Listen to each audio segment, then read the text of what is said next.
Hey everyone, welcome back to 3D6 Down the Line, the most criminally underwatched actual play series on the internet. We are playing through our continuing campaign of the Halls of Arden Vul Megadungeon by Richard Barton. This is episode 74, and we are using the old school essential system by Necrotic Gnome. My name is John. I am your referee for the evening. And again, we have a dynamic duo session. We have... Oh, I go first now. You're first. Yes. Tonight I will be being Avaricios, the left hand of Lysion. I've been taking a little rest. I'm ready to stretch my legs and wander around the dungeon a bit again. Good evening, everyone. I'm Ted, and tonight I will be playing the role of Titus Valerius, half-elf, and recent bearer of the mighty Bolt of Lightning, Spider Slayer. Already made a name for himself. That's right. Mike and David are dead to us this evening, the victims of the summer season once again. But dynamic duo, that means we get shit done. That's what we hope anyways. Or we all die. We've doomed us all, yeah. Okay, so we are starting on a fresh day because we ended the session last time with everyone back in the debouchement and resting. I should probably speak directly to the microphone. Titus will be up at full hit points. Yay! Yes. So we did some healing off camera and stuff like that during the downtime because we've got Avaricios was back there building his temple slash bar in the debouchement. So we had Cure Light Wounds to spare, and that was performed. So the XP was gotten for treasure brought back, and that treasure was from Prior Jacobus's tomb and other places in the Eastern realms. A lot of it was magic items, so that didn't count towards XP, but there was a substantial amount of coins, so those also counted. The huge haul of coins, though, which has yet to actually be revealed what that might be, is still left in the chest back in Prior Jacobus's room. But on account of the XP that they got last time, we have 2 level ups. We have Wolfherd Cheek. Yes. That's a previous character that he was playing in the past couple of sessions, leveled up to level 3. And Njal Oakheart, the one and only, has also leveled up. What did he level up to, Matt? Njal is going to be a level 6 fighter. Okay, that's pretty dope. So let's do Njal first for hit points. Okay, I've got a D8 for him. Let's see. Oh, that's 7. 7 plus 2. He's got a +2 modifier on his con. Nice. That's 9. That brings him up to 50 hit points. He's cool. A beast. Yeah, that's pretty cool. So he's level 6, which I think makes him one of the higher level retainers. We should also take this moment too that we have stopped using the rule where each individual PC has their own retainers. It's sort of like retainers are now sort of shared with the party. So one unintended consequence of that is that if for ever reason the makeup of the primary AV club party should ever fall, if no PCs, active PCs, are actually of a higher level than a retainer's level, that retainer no longer is a retainer and will leave or just become like an NPC. In other words, like if you're higher level guys like Avaricios or I think it's just Avaricios actually. So if Avaricios, God forbid, died, then y'all would be too high of a level to be anyone's retainer. Understand? Yeah. Come on, Mort. So just keep that in mind. Okay, and next up we got Wolford, who goes up to level 3. Okay, Wolfhead Cheek. Let's see if his piss and vinegar lives up to his name. Can you do it? Oh, it's just a 3. Okay. And he has no con bonus. So that brings him up to a max of 11. Okay, very good. And 10 more than he really needs. He also gets 1 expertise point to spend either on climb, hide in undergrowth, or move silently. Right, and I put it in climb natural sheer surfaces. And so what has he got in that now? He's got 3 and 6 for climbing natural sheer surfaces. Very cool. I figured you would put that point into complaining and griping about your lumbago. Oh no, he maxed that out long ago. That was a free max out. He's already maxed. Yeah. Oh, right. So leveled up, and then still focusing on Matt here. I need to know spells for Elizabeth and Avaricios. Starting the Okay, let's start with Avaricios. Let's see. Okay, he's going to go out making sure everybody's staying good. He's going to bring Cure Light Wounds twice. He's going to bring level 2 for Bless and Silence. For level 3, he's going to bring Locate Object twice. Okay. Level 4, his favorite, Six Snakes. And for level 5, let me look at that list again. On the 8th, he cast Create Food to keep Trefco happy. It's too early to cast Commune. You know what? Let's bring Dispel Evil. If we're going out tromping around, there might be some undead about. That seems like a good choice. Okay, Dispel Evil, cool. And Elizabeth? All right, let me bring her up. I think she will go with what she had yesterday. Invisibility to animals, Locate plants or animals. Those are her 2 level 1 spells. She's going to bring Cure Light Wounds for her level 2, or for one of her level 2s, Obscuring Mist for her other level 2, Protection from Poison, that sure came in handy, and Dispel Magic for her level 4. Okay, sounds awesome. All right. Loaded for Bear. And I assume that Titus is obviously bringing his badass wand with him, right? Titus will have the wand. Of course, Sam has Setsbane, and Trefco has 4 arms. 4 giant 4 arms. arms. And he's replaced all of his interior organs with just sheer aggression. Wow. Ooh. Cool modification. Love it. Yeah. Little custom action. Custom job, yeah.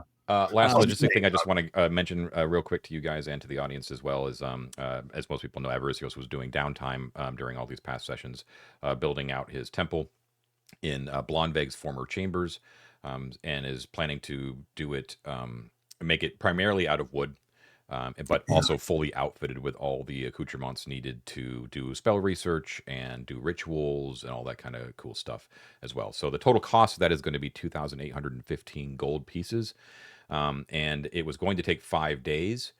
That was started about 2 days ago. So it is now the morning of the 9th, and it is due to be finished on the 11th. However, if Avaricios spends all of this day adventuring, that will push that, that thing further, with the assumption that you are actively involved in helping to build the temple. Yeah, he's going to be getting a little bored. Need to get out, stretch his legs. Yep. So just pretty clear. It's like if you're out adventuring for a day, it just pushes the day one further ahead.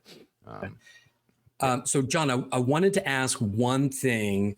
At the end of the day on the 8th, Avaricios had, in addition to the Cure Light Wounds that he helped heal Titus with, he had one more casting of Locate Object. And he was curious. He wanted to go to the kind of western end of the debouchement. And specifically, he wanted to try to locate. This is a callback to episode 1, which was the lapis lazuli pendant on that a woman named Naima was wearing. This is the wife or girlfriend, I can't remember, of the specter or the ghost or whatever that we've met in episode 1. And, he had this quiet time. He has this leftover spell. And so he just wanted to see if that pool might be the one over there. Yes, sir. So I listened to the last episode, and I'm just curious, having I guess it was Lothar had the vision of the diadem or the circlet. The Iron Circlet of Gonor, yeah. Yeah, that's the one, Iron Circlet of Gonor. I mean, I'm all for looking for this ring, but having seen a depiction of the Iron Circuit of Gonor and a tomb that it's on, perhaps you should locate that effigy. It could. There's no way it's that close to the debouchement, because the range on this is not that great. But remember, there was the horn, and the vision went through the horn, like it's a speaking tube or something. Can't go that far with a speaking tube. Like on the playground, right? Right. Well, Exactly. here's what I'm thinking. He's bringing Locate Object twice today on the 9th. Okay. So this was just on the 8th when he was just kind of working around the debouchement, so it would be easy. So if he I'm with can, you. just to see if he gets a ping on that specific Oh, you thing, mean and then like we go can back to the 8th and cast it near the end of the night? Yeah, because he had that Okay. prepared on the 8th, and Okay, Yeah, so yeah, yeah. so Okay, for that makes Naima's ring, the issue that you have is that you were given a vague description of it by a ghost, right? True. So you can't clearly. So there's looking at the locate object spell here, you can either give a general class of object or a specific object that you can clearly visualize. You cannot clearly visualize what this ring looks like. Okay. You could attempt to sort of make something up in your mind, but if the actual ring does not fit that exactly, it won't ping. But like so for general class of object, could I say, well, it was described as a pendant. Could he just describe a lapis lazuli pendant? Yes, you could do that. Okay, so he would look for that. Okay, so And that's again, that's what you're gonna do. Yeah, wander over as far west as he could safely go, like near where the sitting statue, I think it was sitting, of Thoth was, that we picked its nose and went to that secret hallway. In the crypts, yeah, okay. So right by the secret entrance that leads west is basically where we're gonna stop and cast a spell. Is that right? Yeah, I mean it lasts for a while, but so he cast it and kind of wander over that way. Yeah. Okay. What's the range again? Like 200? The 120. range, yeah, is 120. 120. So it should cover. Okay, so yeah, you're trying to focus it westward because you have an inkling that maybe it's over there. You're not really sure, and you've got this clear picture in your mind of what that pendant might look like. And unfortunately, nothing pings. Okay. Yeah, sorry. Okay, no worries. That's what spells are for. Use them up. Yep. And if you walked from there all the way, like back to where we're gonna be heading out, it didn't ping anywhere in that region. Yeah, to the south, you mean? Yeah, like you walked from that statue and you walked to the pyramid where we have the stash, and then you walked east towards the Take a little stroll. trapezoid. Yeah. A little detect locate object scroll. Yeah. So yeah, you got 6 turns on it, so you have like a full hour to kind of wander around. But unfortunately, nothing pings. Okay. I will say, just from my own perspective as John, that I am not looking at every single room description to see if there is like a pendant that's lapis lazuli. I mean, so if we end up finding like a lapis lazuli pendant somewhere in that area, don't give me I'm shit not gonna about get you. it. Yeah, exactly. Fair enough. But I do know whether or not Naima's ring is within your range, and I can confirm that it is not. Okay, great. Yeah. This is marvelous. Yeah, it's going to be a great day when that locate object spell, which is an excellent spell, actually works for you. Well, wait, we found something, haven't we? Didn't we? We found like a the, secret door or something. plunger. Did we? Yeah, we Found found well, actually, he didn't cast it then, but No, it worked. That It was worked for an Anaximander. Yeah, But That's it true. has worked. it'll happen. It'll happen. If Yeah, nothing else, it eliminates things. Right? Exactly. Very true. That's the You positive way to look you at it. should look for like, something you can really easily find to build up your confidence, right? Like, Yeah. where's my keys? Yeah, exactly. Where's bottleneck? Where's my Yeah, best right. friend? All right, cool. Or So you get out a lantern with no oil in it, and you look for an honest man with it, or something like that. yeah, totally. All right, so undaunted, cool. Frater Avaricios is one with his god. He's communed with him, of course, and so his faith is strong, and he knows that Lysion is looking out for him. So he's like, "That's okay. I didn't find it this time. I'm gonna pray for it twice more for tomorrow." and you wake up the next day, and yeah, you guys are all set and fresh-eyed and bushy-tailed and ready to go. The goblins can kind of give you an update. Avaricios, you've been there in the entire time, but in general, there has been a. You guys did not set up like any like physical barriers to adventurers coming in, right? For the nonce, right? For the nonce, we haven't. I think we've been just like generally preparing, making sure that we're armed. But I don't think that we've ever like as a group like really physically described the fortifications that we want to build. No, Yeah. but this is why I wanted Mortis to have that little office space there, so he could, he and Gangrene could always have eyes on the entrance. Yeah, and so that's what he's been doing. Cleaning up the room and installing some furniture, but like keeping an eye on who's coming and going. So it obviously would bog things down a little bit too much, and it'd also be too much of a burden on me to sort of plan all that out off screen. But I will just sort of tell you that there has been an irregular trickle of adventurers kind of coming down, right? Like much less than the normal rate, which is small to begin with, but it's obvious that the adventurers are not being harassed by Kraz up top. Like the traffic has been brought up, but the destruction that Kraz has wreaked and the stories that have been told about what has happened on the surface has obviously caused adventurers to have a little bit more pause. But in general, your characters have witnessed some adventures coming down, some solo, some in pairs, some in full troops, that sort of thing. You haven't seen anyone that you know, so the five fingers haven't come down yet. Okay. And in general, they've been fine. Like the goblins have given them a little bit of shit. They've extorted some of them for passage, that sort of thing, but nothing too major. Most of the adventurers have gone directly through the southern archway towards the branching, towards the mysteries, basically. You assume that because it's fairly well known that most of them are going through that concealed door beyond the front-facing eyes to go down to Gog, or at least down to that area. Some others have gone northward, and the goblin patrols that are patrolling the east-west passageway. Let me see if I can. Can you guys see my pointer? Yeah. Let me zoom out. Let me switch over 4 people here to Miro as well. Here, right? There's a heavy goblin presence here of patrols that sort of march through this sort of loop constantly. Yeah.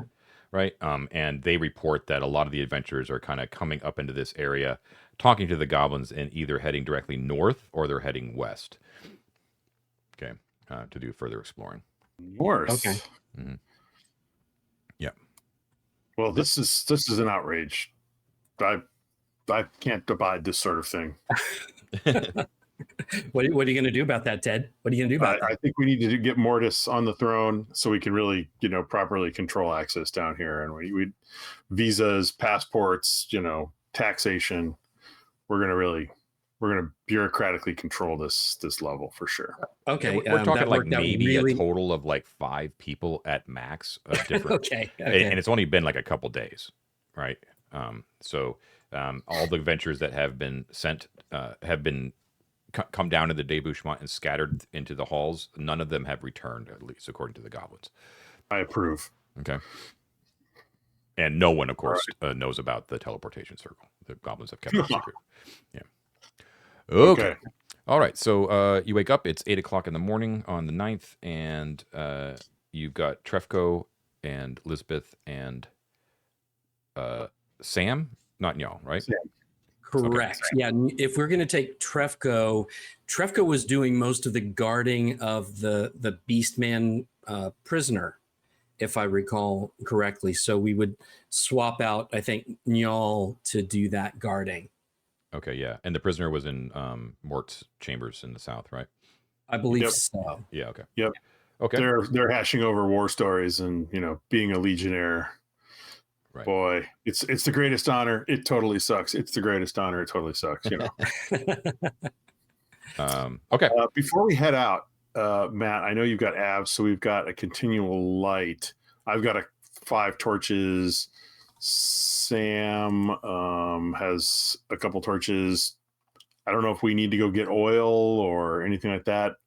So Avaricios does have a flask of oil that he can do out. I don't know who has a lantern. Nobody. Nobody. Okay. Well, not Trefko, Sam, or Titus. All right. So, how's Sam doing with her inventory? Does she have space to carry one? Oh my goodness, yes. She's got 3 torches, a wineskin, and bedroll, and Setsbane. Like, okay. Sam is not never given her anything. She's totally unequipped. Like, David will kill you guys if you hurt Sam. We could run quickly to the goblin market. Take an hour, go down there, get a few items and come back, right? Like You don't have to go down there. You can get it here. A lantern though it will cost you 30 gold. Well, Wolfhard had one. He can pass off. He's not going to use it. He's going to rest. Tired. He wants a nap. Okay. So yeah, why don't we? I mean, we've got your light spell thing, right? Because you put it on your amulet, but we should have a backup lantern. So a lantern and some oil. I think that's all we need. Yeah. So Avaricios will give the flask of oil to Sam, and Wolfhard can give his lantern to Sam. Okay, so cool. Then we want like 2 more flasks of oil. Just buy a couple. Sure. Okay. I am going to say too that over these past couple days and weeks since the goblins have taken over, they have also set up regular torches and sconces throughout their claimed area on this level, so you don't have to actually turn on the lantern until you're fairly far away from their territory. Like they can see in the dark, but like most creatures, they would prefer to have light if they can see better. Yeah. Yeah, and we need to make sure that we have. If we're going to go check out that kind of secret magical door that the team reported back on, we'll want to bring something to make sure that we can distract the cephalopods that are on the way. So an extra part to do that. Right. The other thing I should mention is Titus has rope. I don't know if anybody else has rope. Sam doesn't. But David would kill us if we hurt Sam. He'd also kill us if we left house. Lisbeth has got us covered. She's got 2 50-foot lengths of rope. Okay, I'm happy. Okay. One thing that might be fun to do, we brought back a ton of potions. I don't think we should go through all of them, but maybe we could do like a little taste test of a couple of the potions that we brought back. Those could be kind of handy to bring along. Yeah, you're talking about so we found 12 vials. And we haven't checked out any of them. And then you also got a watery blue potion last week. Yeah. So right now on her person, Lisbeth is holding a vial that was holding blue liquid, and it was found with 2 vials of holy water. Right. Well. And there were 12 that we haven't even looked at in detail. Why don't we test that one? Which one are you testing? This is the blue vial. It was found page 181. New system. There we go. That's what I was looking for. Okay, so you want to so you can for a fact that the 2 vials are definitely holy water, especially now that Avaricios is with you. And then the sort of bluish one. Who takes a sip? Well, I think Elizabeth should. Yeah, Elizabeth's gonna do it.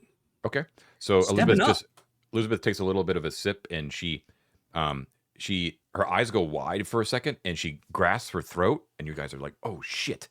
And then she blinks her eyes, and you can actually see that she pulls her hands away, and she puts them to the sides of her neck, and she like pulls them off, and you see that there are slight little gills that have opened up on the side of her neck, like Kevin Costner. Awesome. But they quickly close up again. We're going to need that when we go back to the turtle. Awesome. With a thermite charge or dynamite or something. So it's a potion of water breathing. Yeah. Okay. I'll note that on the treasure tracker. Now the other ones I didn't give you like visual descriptions because there was just so many. Right. But the ones that you got in Jacobus's tomb, 2 of them looked the same. And then the other ones were all unique. So what we could do is if you want to taste a couple, you could just tell me how many you want to taste, and I can just like sort of roll at random, and I'll just, since there's no way to really discern one from the other. Yeah, let's just do a couple each. What do you say, Ted? Yeah. All right. So, all right. So yeah, Titus will taste a random one of the 12 vials. Do you want to do either of the ones that look exactly the same? Sure. I'll do one of the twinsies. Okay, so one of the twinsies, Titus, is obviously makes you feel much more hale and hearty in a jolting fashion, like way more than a normal one. Ooh. So it's a potion of extra healing. Sweet. And then how many more do you want to taste, Titus? Titus will taste number 3. Okay. 1, 2, 3. Okay, so that one you feel lighter than air, and you feel as if you could Like- maneuver around in the air should you wish. So, Like Ooh, flight. potion of flying. Okay. potion of flying. Sweet. Okay. Mhm. Cool. I don't think we're gonna have Trefco taste one, but Sam will taste a random one, and Sam likes the number. Sam likes the number 9. Number 9, yeah. You know what? I'm Number thinking this is kind of stupid Number because 9. it's like it basically like you can sip them and kind of get the gist of them. So Yeah. there's really no point in sort of holding that back. I kind of feel. Does you guys kind of agree, right? I mean, we're just gonna taste them. like if a sip kind of gives you the Well- hint anyways, it's like I might as well just like identify potions for you, right? It's kind of pointless. Unless they're weird ones, I guess that would be hard to guess. Well, the only thing is like you can't tell the difference between a poison and like a bad potion and like a good one. So you would have to give me the go ahead that yes, indeed, I do taste the potions. You know. Yeah, I think it's a fair trade. Like by saying I'm tasting this thing, I'm risking the possibility that it's poison. The reward is that I get the thing identified. Very true. Okay, so let's just stick with this then. So you said number 9, Yeah. 3, Yes. 4, 5, 6, 7, 8, 9. Okay, so this one in particular, you actually see is not. You can tell when you unstopper it that it's actually not meant to be consumed. It looks to be like a slick oil, and when you dab out a little bit, you can see that it runs like mercury over your finger, like it's like really slippery. In fact, you may actually give it an official descriptor of slipperiness. Yeah. Ooh. All right. An oil that contains that adjective. I've heard of it. Yeah. In fact, one of the potions too, I can give this away because you, Avaricios saw the other one.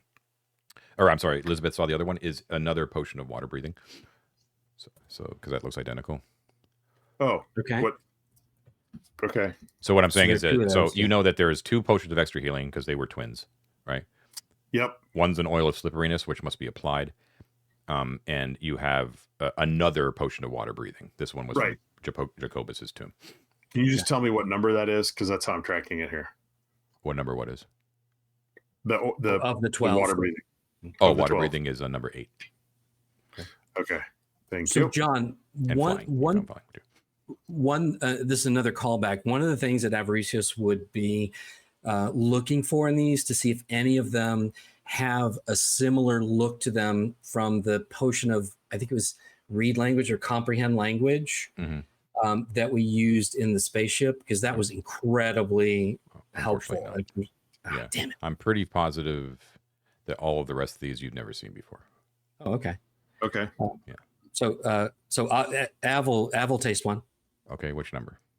12. 12. Okay. This one I have to look up because it's a new one. Ooh. So this potion is Potion of hand growth.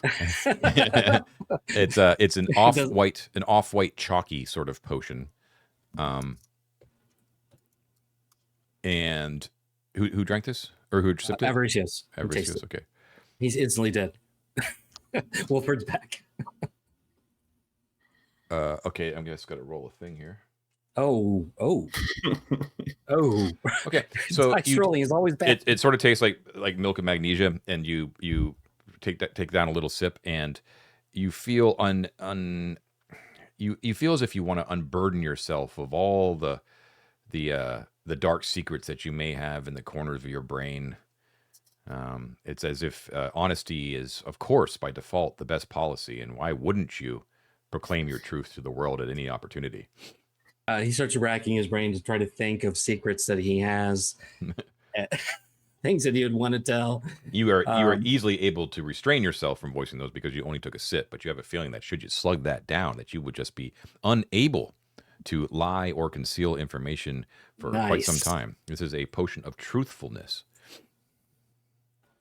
Nice. So it's sort of cursed. It's, depending on how you look at it. Okay. You gonna do another one?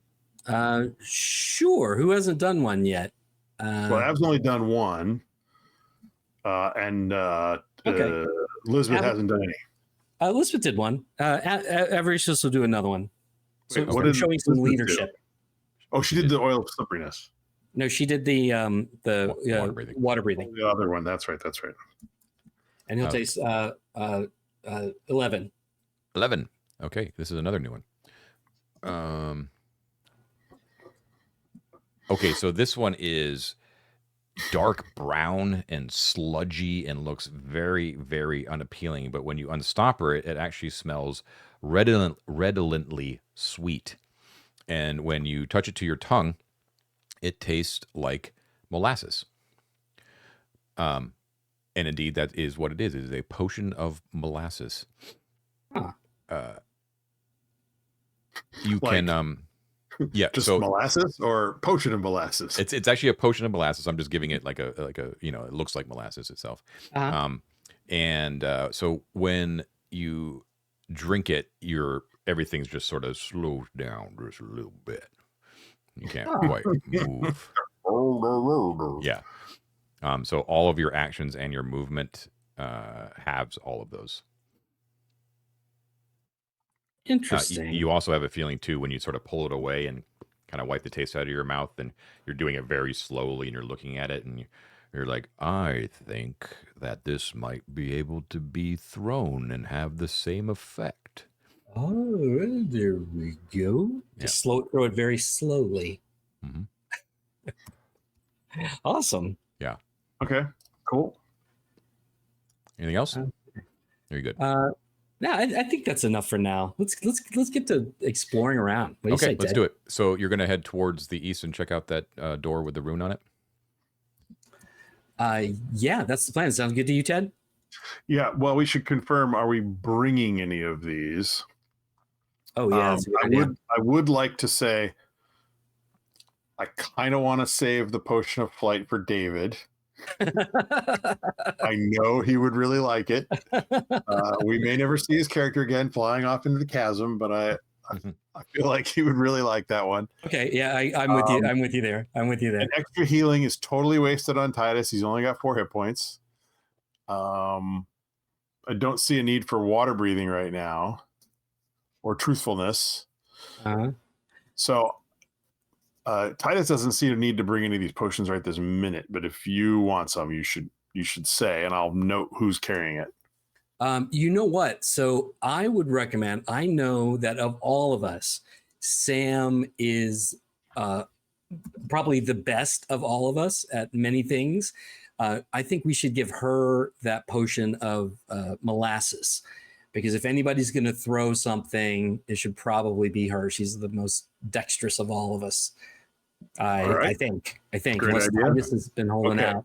All right, cool. And the potion of extra healing, just so you're aware, it's pretty cool. So it heals 3d8 plus 3 hit points, so it heals a lot. But what's also cool about it is that you can actually take 3. You could do it in 3 different portions, like drink a third each time. And each time that you drink a third, it will heal a flat 1d8. So you have your choice of like getting an average more by doing the whole thing, or slightly reduced by taking it in 3. In that case, I think Titus You would would like like to take hear one? it. Yeah. Okay. All right.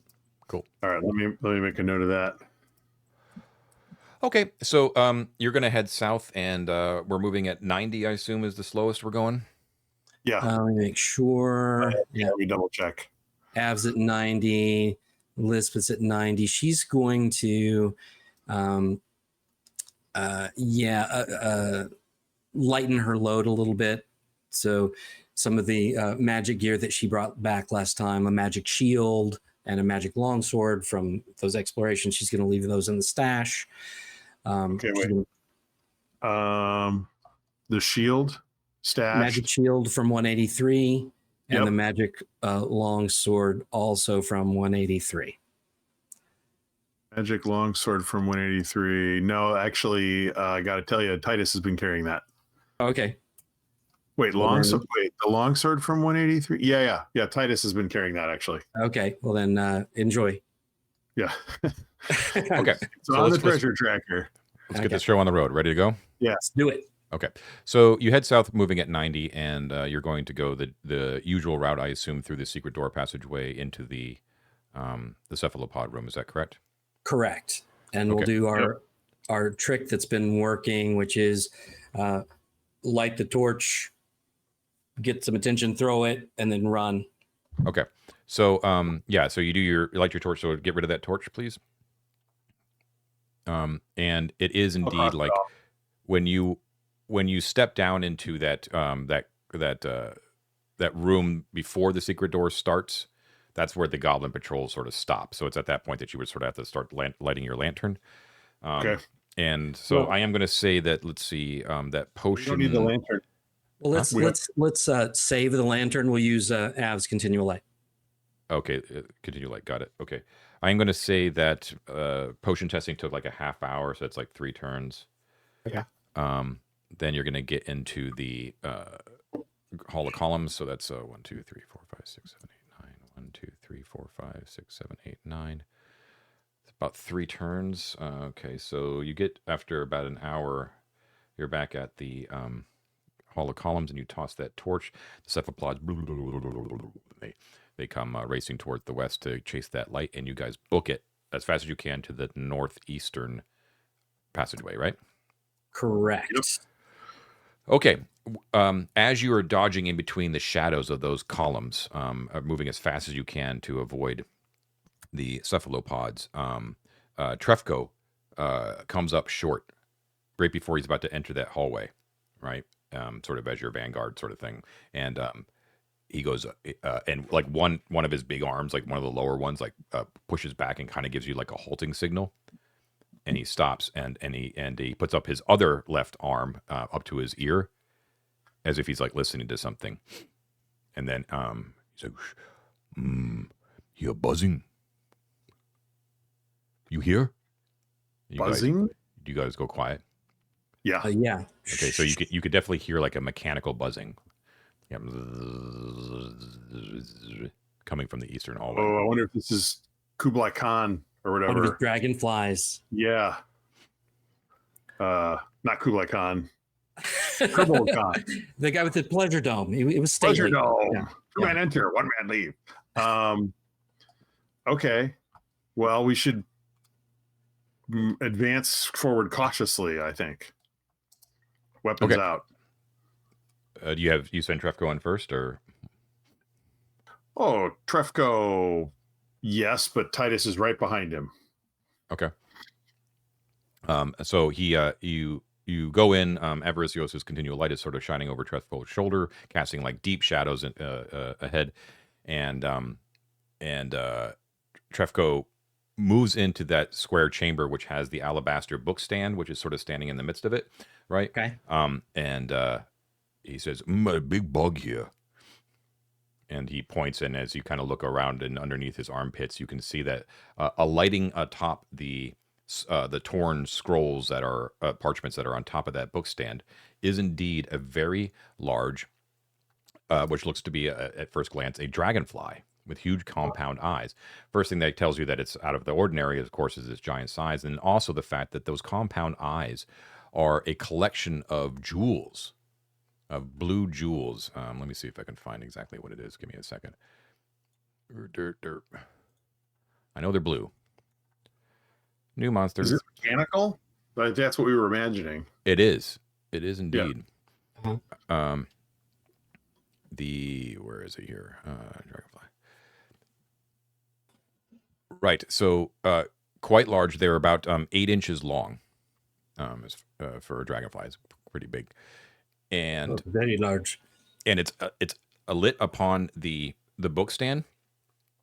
And when you guys enter the room, it sort of gets up, it jolts up in surprise, sort of, and the wings move up and down, but you can tell that the wings aren't moving in like a hummingbird fashion or an insectile fashion fast enough that would explain its ability to actually be a light in the air, right? They almost seem like more decorative than anything. They're sort of moving up and down.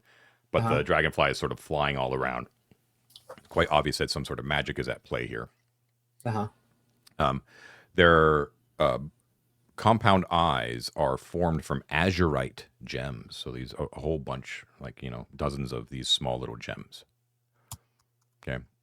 And you can see that where its proboscis would normally be, or like its mouth, I don't know what dragonflies actually look like, but you actually see there's a small little round device that has small little holes in it right in the center, like underneath its eyes.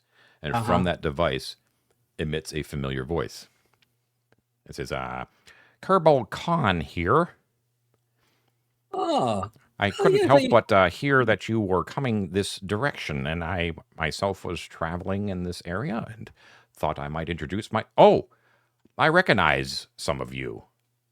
yes. I mean, we didn't not necessarily recognize you in this form. You were walking around in like a big guy thing, but yes. Indeed. How are you doing? This is just another one of the mechanisms that I am able to project myself through, see and voice myself, and at times cast certain spells and provide certain services. As you can see, and he kind of, the wings flutter a little bit. I have no hands, unlike the automaton that resides in the goblin halls for the knots.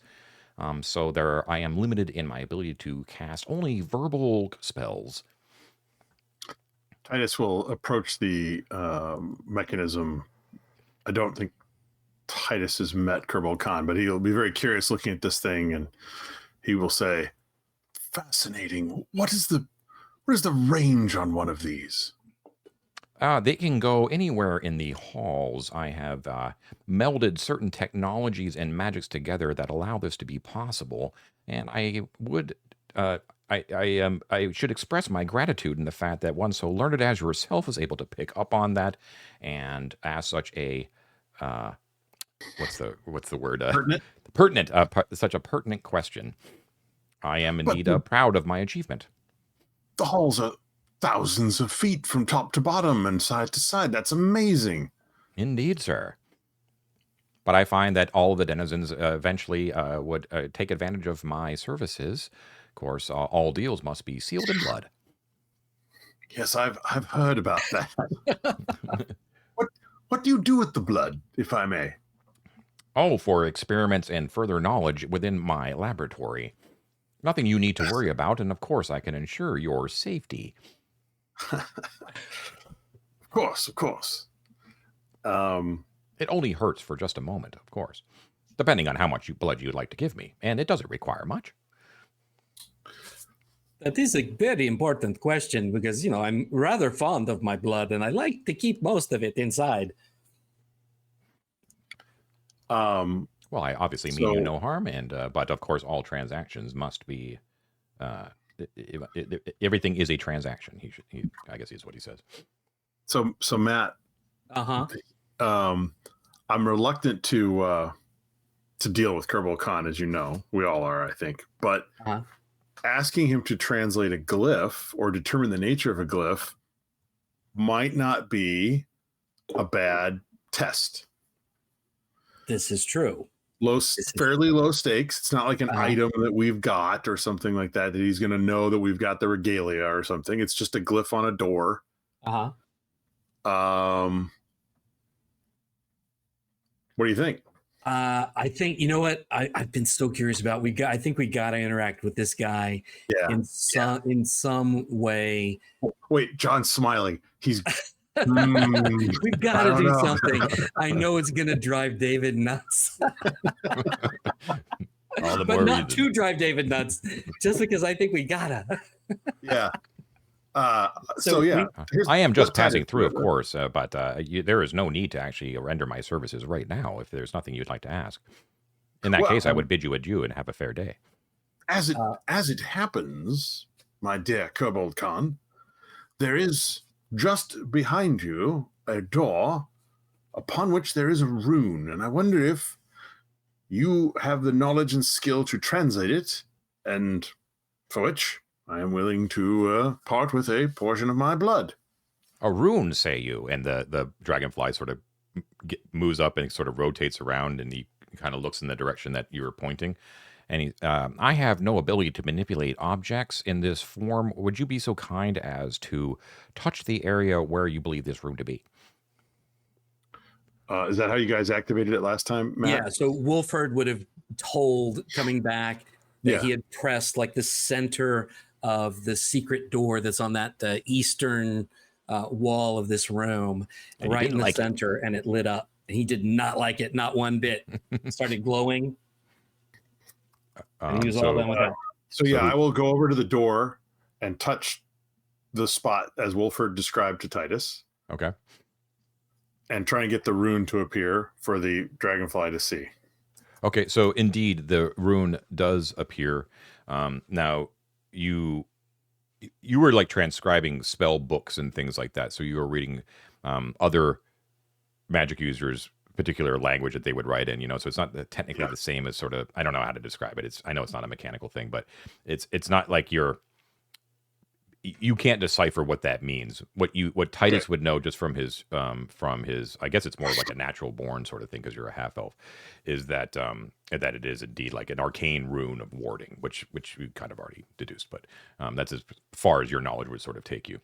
And the dragonfly just sort of hums in the air and is sort of looking at it, and then he sort of turns back to you and I can help you with this. All deals must be sealed in blood. And how do we do that, my dear dragonfly? So in the thorax underneath, a little chamber opens, like mechanically, like chink, and like a little platform comes out that has an obvious spot that has like a little vial in it, like a little glass vial. And he says, if you wouldn't mind depositing a small sample of your blood in this vial. 1 drop, 2, What exactly do you wish to know? I would like you to translate the rune, or otherwise explain to us its purpose and hazards or benefits. I believe that I approximately say about a half ounce of blood would do for that. Heavens. All right. Not really all that much. You probably won't even miss it. All right. He'll pull out a silver dagger and open a vein somewhere. Whoa. Yeah. Half an ounce of blood It seems is a not. little extreme. It's more than you're going to get dripping out of your fingertip. Yeah, true. Yeah, that'll clot way too fast. Especially elves. We're very durable. And he looks and he's like, "Oh, that's far too much. You don't have to damage yourself that much, but I do appreciate it. If you don't I was mind." thinking arterial blood is the best. Yeah. I've said too much. I'm so sorry. So you squeeze some of that in. Take a hit point of damage. Okay. And you deposit it into the vial. It's hard to like kind of get it correct, you know what I mean? Because you're not using like a syringe or anything, but so a little bit spatters, but it collects the blood. You don't see any sort of chemical reaction or anything like that. He simply you drip the blood in, and the vial retracts into the thorax, and you can hear like mechanical gears sort of shifting a little bit, as if it's like thinking or something or processing or whatever. You're not really sure. And he says, "This is acceptable. Transaction complete." And he turns back and he says, "That is a rune that can only be dispelled by very specific spells, one of which is knock. The other, of course, would be the ultimate dispelling magic, which is the dispel magic." What is the hazard of the rune? Is it just a locking rune? Yes, it's meant, I believe, to it's invisible, so it must be, I assume, guarding something very important that may or may not still be beyond these doors. Perhaps something dangerous that it's meant to keep inside, or perhaps it was meant to keep something dangerous outside from entering in at one point or time. Yeah. The rune itself, I can confirm, is of our ancient Arcantian make, and it is particularly, you can tell here by the serif on the upper left portion, that this is indicative of not only ancient Arcantian work, but that of the priesthood of Thoth. All right. Super. So a knock or a dispel. Indeed. Cool.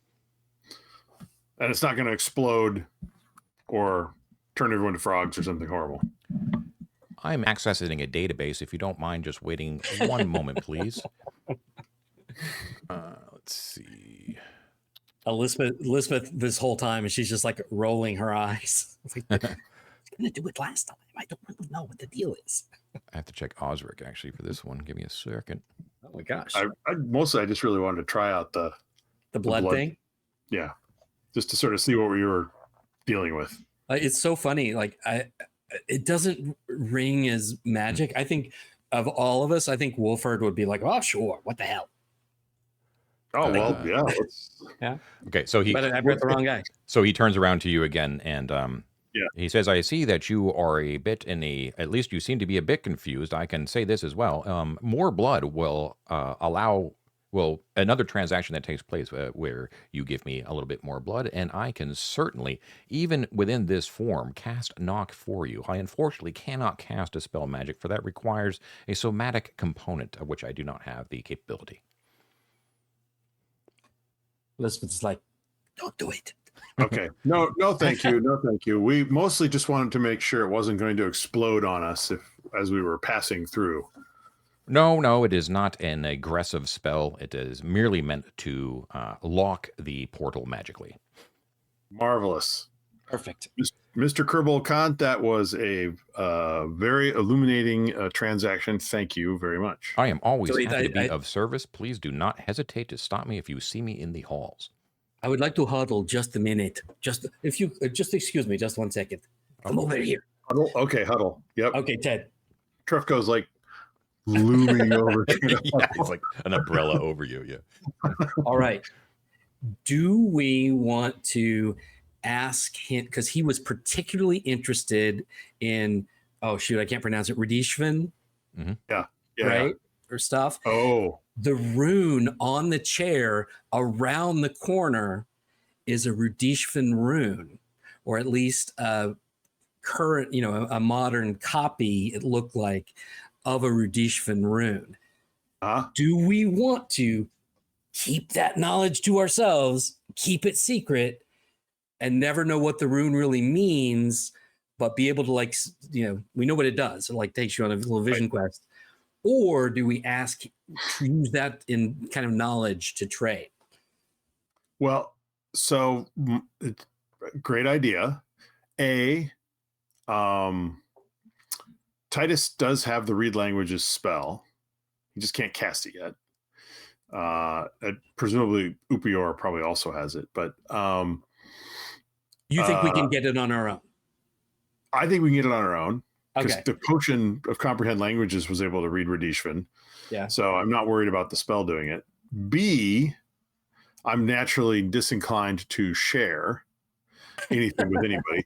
But more importantly, C, Kerbal Khan's whole thing of all deals must be sealed in blood. I don't think we can say, hey, we'll show you a rune if you translate it. He'll still want blood. Yeah. Okay. All right. Yeah.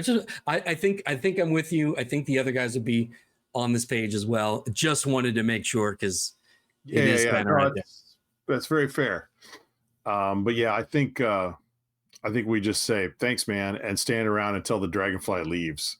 It's very likely too, because of the way that you guys the direction that you guys came in, that and the way that certain corridors are blocked off with the portals, that he very likely that dragonfly passed by that seat on the way to you. Yeah, that's a good point. Looking at the map, that's almost certainly how he got here. So just because keep that in mind. I, for myself, can't remember what you spiked open and what you didn't recently. So there's that as well. But well, I mean, it's open to the chasm. So yeah, right. Yeah, I can't remember if that secret door that was on a central pin. Did you? Oh, the pin. But even if that's not, the chair faces an opening to the chasm. Probably seen it. It does. Yeah. Let's not deal with him any further. Yeah, that's totally fine. This is a good place to take our first break, however. So let's do that real quick, and we will be right back. Okay, we are back. Bladders empty, beers full.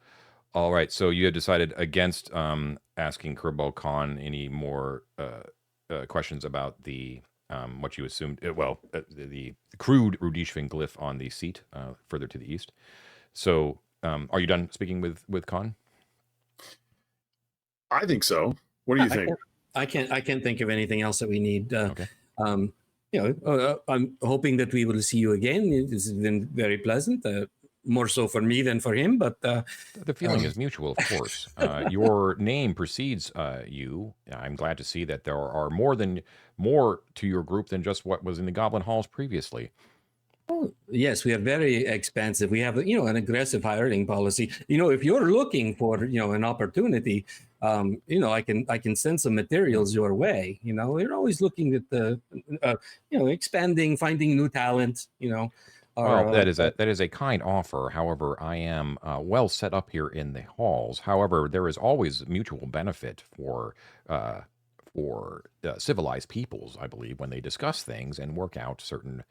Um, uh, I can't think of the word right now, but you know what I mean. those things. Yeah, we do those things too. Yeah, Yes. we are good at them. Well, here's a So, question for you then, Mr. Khan. Do all deals need to be sealed in blood, or can some deals be mutually beneficial in other ways? Oh, I am always open to hearing what your proposition might be. However, I value nothing more. I value nothing more than I do blood. However, I do have certain interests, which I believe I have made known to your friend there, the Frater, that I'm always interested in the Rudishvan technology and possibly any of the technology or magics that were found by some of the other species that traveled with the Rudishvans, as I suspect. With that in mind, the Varomani are obviously of great interest to me, as you of course know, they were one of the servitor races to the Radishva at one point in time. Now they are dominant in the halls, and of course that leads me to believe that they may have more secrets to share. I'm just going to write that down. writing frantically. That's You really can't good. tell if he's looking at you expectantly or not. It's a dragonfly, right? But you're like, yeah, of course. I believe that most people in today's age refer to the Varomani by their more common name as trolls. All that is a misnomer of the highest degree, and I find it rather deplorable and negatively connotative, to be perfectly honest with you. Oh yeah, well, we haven't actually met any trolls, so I reserve judgment on that myself. But Well, you of course saw the ambassadors in the Goblin King's court. that's true. We did. Titus will tell you about it later. Yeah, we didn't talk to them very much, but yeah, they're tall. They are tall. Yes, this is correct. All right. With that, I bid you adieu, gentlemen, and Yeah. take care of that gigantic ape and make sure it does no harm. Oh, Drefko is not an it, but thank you very much. Would appreciate that bit of kindness in the future. Thank you. Thank you, Frater. Trefko will be fine. He just needs someone to keep throwing hand grenades at him. He'll be great. So it goes, Kerbog buzzes off to the west, and you guys are like, that was pretty satisfactory. And like Sam is just standing there like, what the fuck did I just, the whole thing's like brand new to her. She has no idea what just happened. Oh, Sam, don't worry. This is the dragonfly thing. Okay, we haven't seen that before, but yeah, he's fine. He's fine. Probably. I don't even know Titus, are you half some these kind of names that zombie he's yet, like or- Rudishva Varum. Like, what is going on? I should have never let you convince me to come with you adventuring. Should have listened to Upior. Stayed in jail. Yeah, exactly. Stayed at the No, end. no, Sam, you're gonna have a great time. So Matt, we don't have a knock spell. We don't need a knock spell because Lisbeth has prepared Dispel Magic. Right. I mean, thanks for the setup. She takes that and just swings it out of the park as a level 5 druid. That's her level 4 spell that she has prepared today. So you cast it? Has us all like stand back. Let's give this chance to work. We don't want to like crowd the magic, man. You got to let it go. You got to let it flow. So yeah, Avaricios will go kind of around the corner a little bit, so in case if it does explode out or whatever, it's not going to get him. But yeah, she will cast her Dispel Magic as she does. Okay. She casts that spell, and you can see the ward sort of light up, and then it sort of traces along the ward and goes dark as it traces along the ward, right? And then it sort of like pixie dusts away, like. and wafts away into the air, and it is gone. Elizabeth looks at the rest of us like, pretty cool, right? It's pretty cool. That was good. All right. So it like he was saying, I mean, it could be trying to protect protect something that's in there, or trying to keep something in that's very dangerous. So we should be very careful. Yeah. I'm going to say 2 turns passed for the conversation with Kerbog. It is now 9:20 a.m. Should we maybe give a listen at that door and see if we hear anything behind it before we just like start going marching around in there? Sure. Take a turn to listen.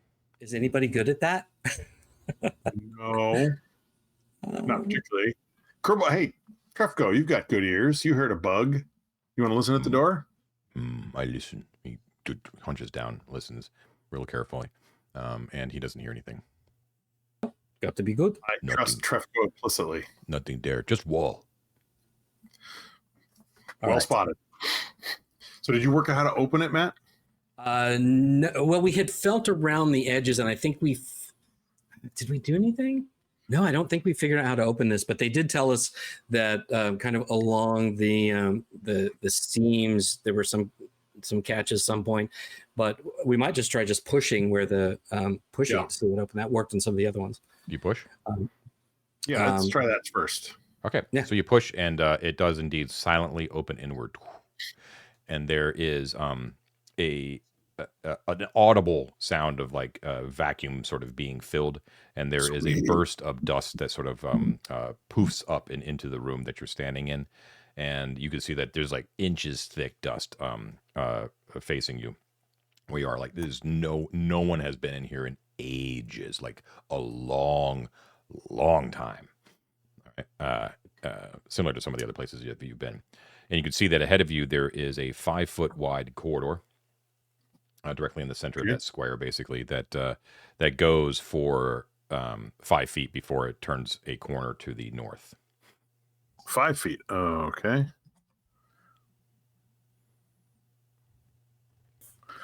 All right. You got it. Yep. And then that corridor that goes to the north is also 5 feet wide.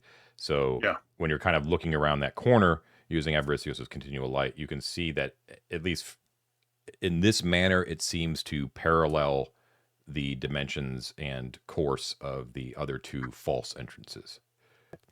So, John, knowing how heavily trapped this area is, we would be excruciatingly careful in terms of looking at the floor, any kind of pressure plates, holes, anything's on the wall that could shoot out, ceiling. Very careful examination before we go in. Okay. Titus has a 10-foot pole that he will be probing and poking with. Oh, an actual 10-foot pole. I have an actual 10-foot pole. Commenters were commenting on the fact that we use everything but a 10-foot pole to act as a 10-foot pole, but finally we have an adventurer who has one. So yeah, you use the 10-foot pole, and Avaricios, you're looking all around. You don't see any or feel any signs of traps, which seems suspicious in itself because the other ones did, right? There's no. The smell is pervading mustiness. There's no smell of like rotting bodies or decay or putrefaction or anything like that. The walls themselves are completely unadorned. All right, and very sort of basic. The ceiling above you is only about 7 feet high, so it's rather claustrophobic. Trefco's going to have to squeeze through there. And that's true. He will have to like really hunch down, and he has to like go really slow because he's a really big dude. If you want to take him.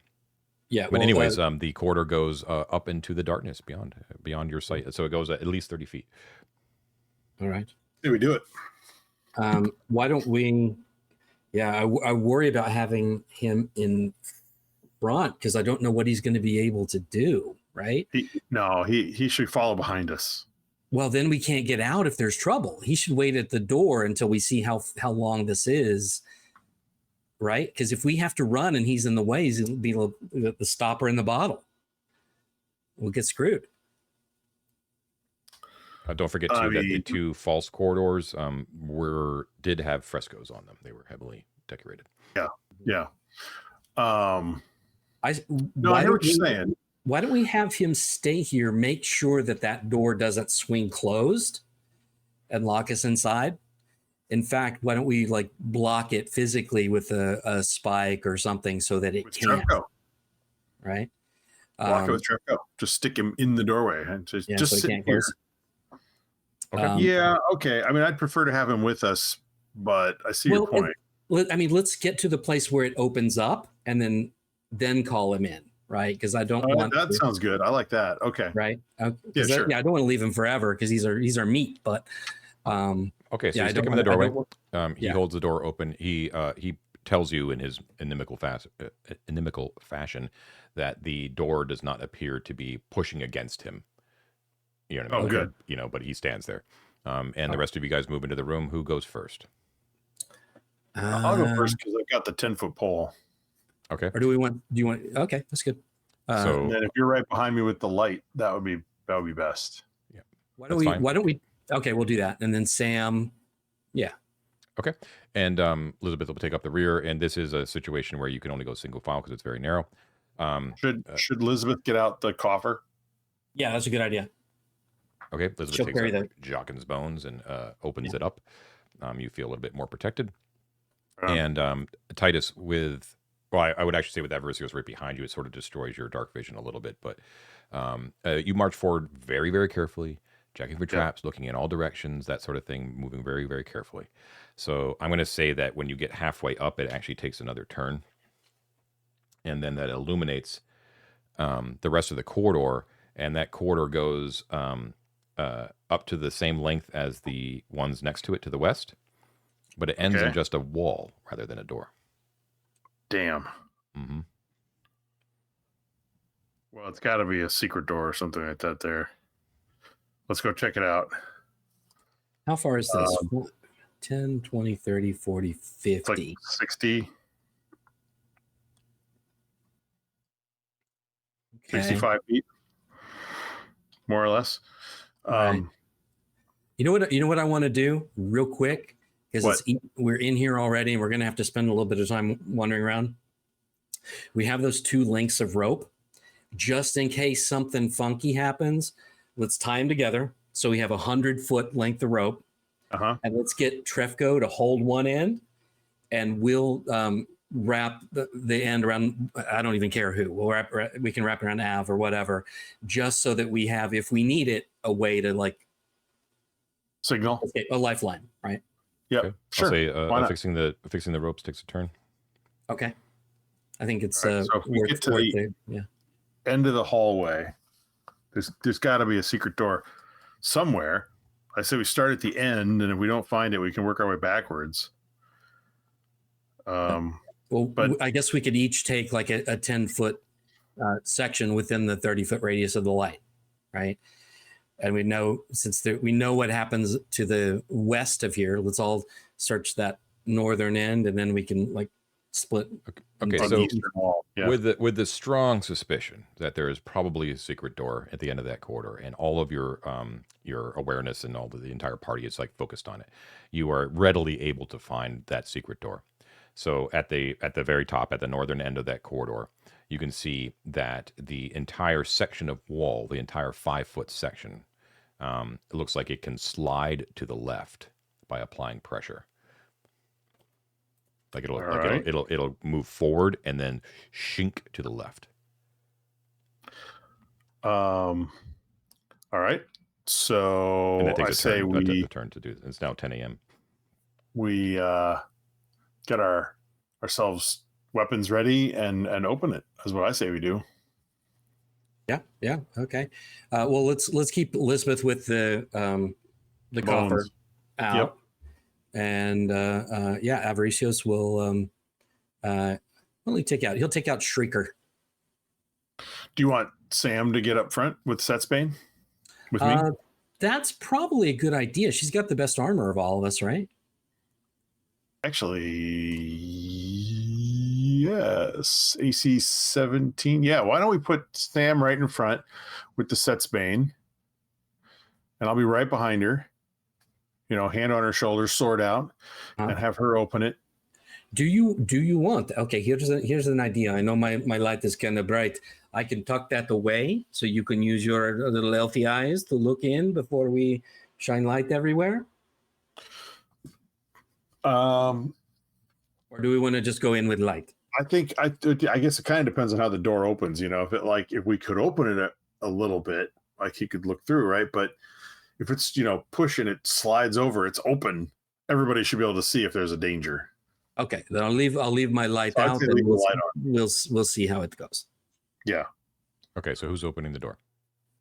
I guess Sam's going to open the door. Yeah, Sam's Sam, up front. Yeah. depresses the door, and she has to use a little bit of strength to sort of move it towards the left. It looks like it hasn't been used in some time, and it's like a little bit stuck, a little bit. But she opens it up.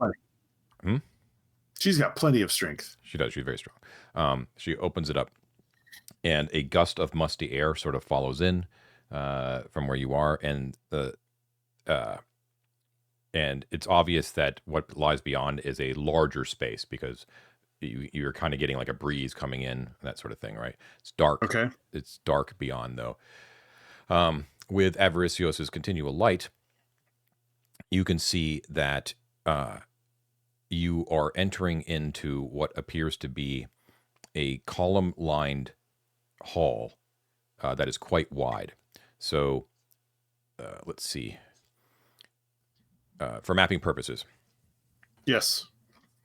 for what you can see, all right, it is a rectangular chamber. It goes at least 30 feet towards the west, but you can't see a wall there, right? Like it goes on beyond that 30 feet to the west. And it appears to be 20 feet north to south. And you are entering in the far eastern corner of the southern wall. So directly into the room. There's not like a 5-foot. No, directly into the chamber, yeah. And it's 20 feet north to south? North to south, and at least 30 feet east to west, and you are entering in on the far eastern side of the southern wall. Okay. Okay.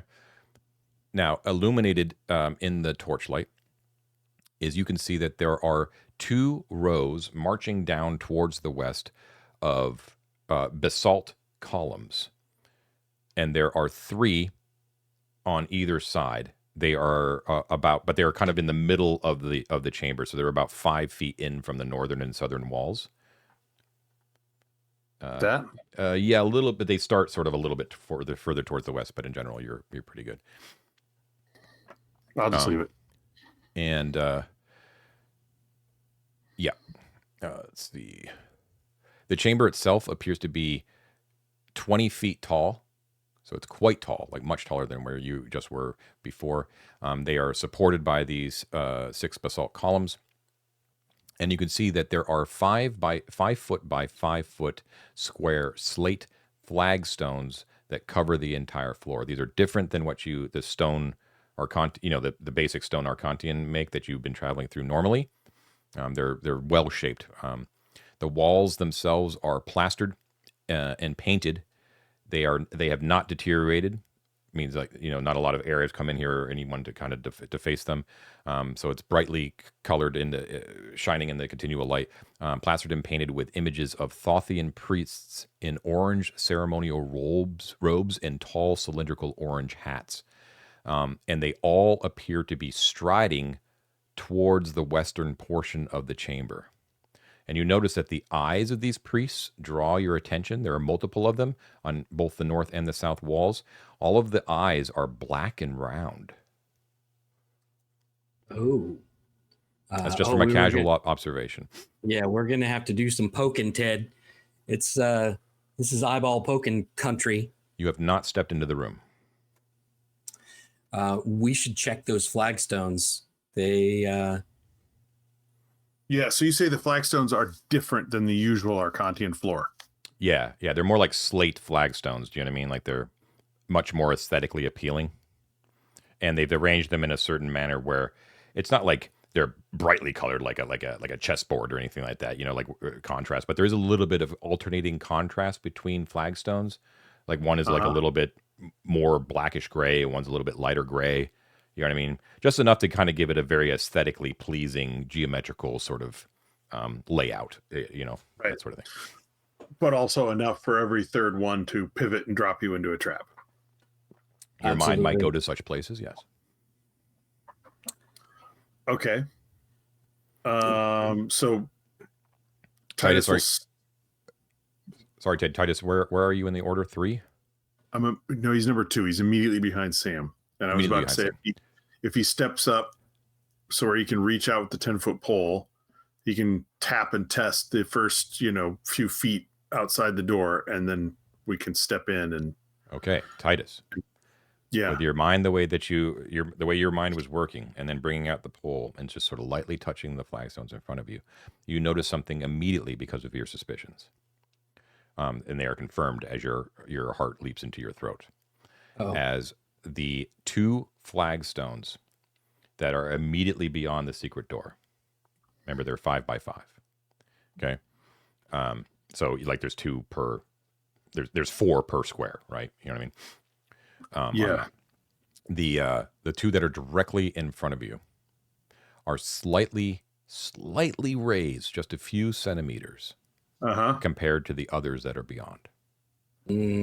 Okay.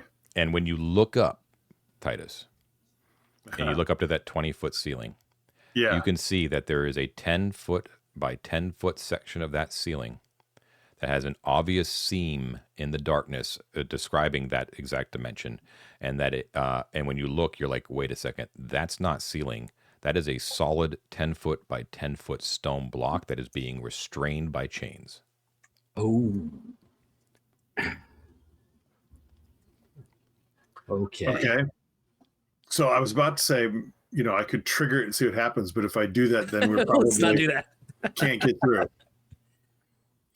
It looks like it would definitely, like if it's a 10-foot cube, which you can't really tell, you can only see like the 2 dimensions. But extrapolating, if you do think it's a cube, it is quite likely that should it fall, it would indeed block this passage.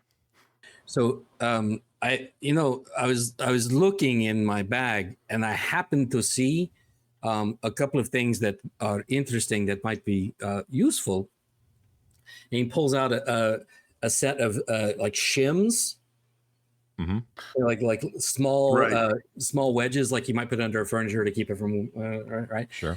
Thinking we could probably take one of these and shim the edges of these slates so that they cannot depress.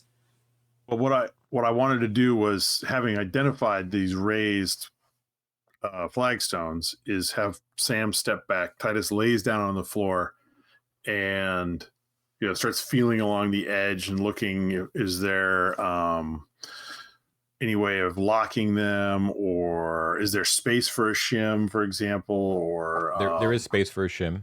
And when you get down on your hands and knees, Titus, and take a careful look, you can definitely see it is pressure sensitive. If any amount of, I would say, they don't have it in the book here, but I would say 30 pounds or more of pressure on a flagstone would cause it to depress. All right. So I don't find any catch or mechanism or locking thing, or you can slide something in so it won't depress or something like that. Then trying the shims is a good idea. We could.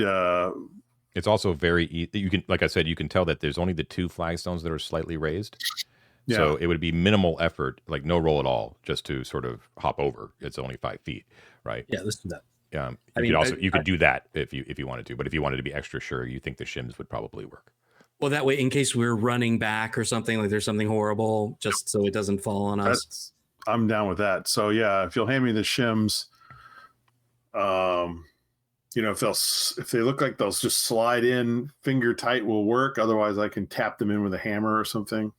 Okay, so I'll say this: it does the trick, but it's not a perfect solution. So what I will say is that if any of you normal folk step on it, it'll be fine. Trefco, however, will definitely trigger it, even with the shims. All right.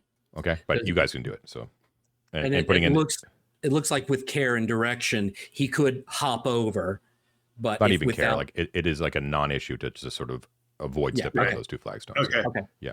All right. I'm gonna say it's gonna take a turn to investigate the thing and to put the shims in place. Yep.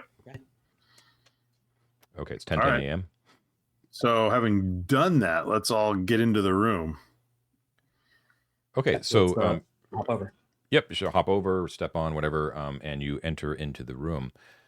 Because you're all on that eastern wall there, it doesn't illuminate anything more. So basically, what I told you is indeed the fact. So again, the depictions of the priests, they're all sort of facing and striding towards the west. But different than other depictions of Thothian priests is that their eyes are black and round. Again, you are not near them, but that's what you see from a small distance. All right, so John, I want to take out, or Avaricios will take out from his inventory his Thoth holy symbol to make sure that that's visible. He doesn't have Thothian priest robes or the hat. That might be a bit much to ask for from Larelsac. In fact, like he couldn't pull out an orange robe and a hat that looks kind of like it, right? You could not like specific It to that wouldn't be thing. real. If you thought about like orange robe, you could pull out an orange robe, but it's not going to be like an official Thothian ancient robe. You know what I mean? Yeah, you know, we can't. I guess it can't hurt, right? So he pulled out an orange robe and a hat that looks kind of like the Nefertiti hats that we've seen. You can do that, yeah. And he'll have his holy symbol out just in case it helps in some way. Okay, donning the robe and hat takes a turn. Okay, so you do that. I'd like to start moving west to try and fully visualize this room before we do anything else to interact with the room. Are you moving down the center between the columns, or how are you moving? Using the 10-foot pole, tap, tap, tap. But yeah, I think down the center to start with. Okay, so you carefully move down, using Avaricios behind you with his continual light, tap, tap, tapping quietly in the darkness. And you can't but feel the hairs on the back of your neck raise up a little bit, as you can't help but feel like the eyes of those priests on either side of you to the left and right are watching you as you trespass in this chamber towards the west.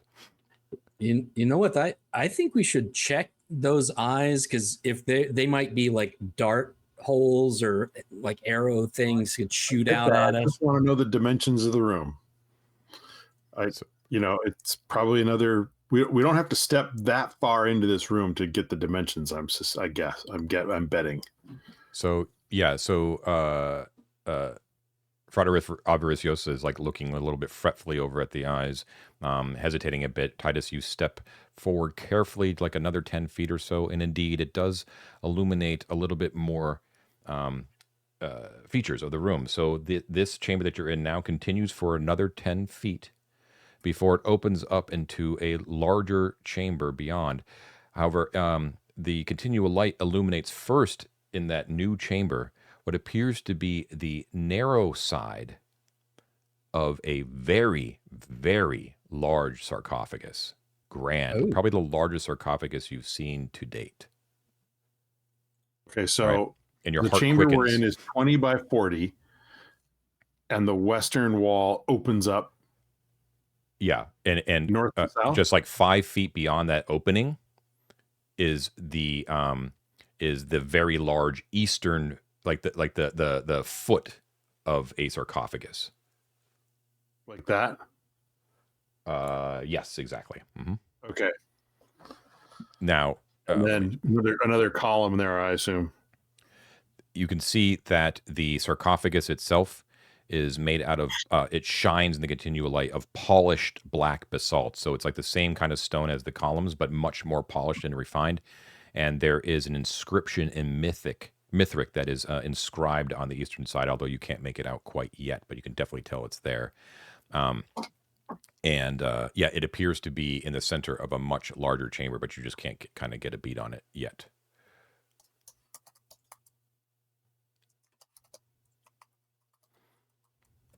All right. Okay.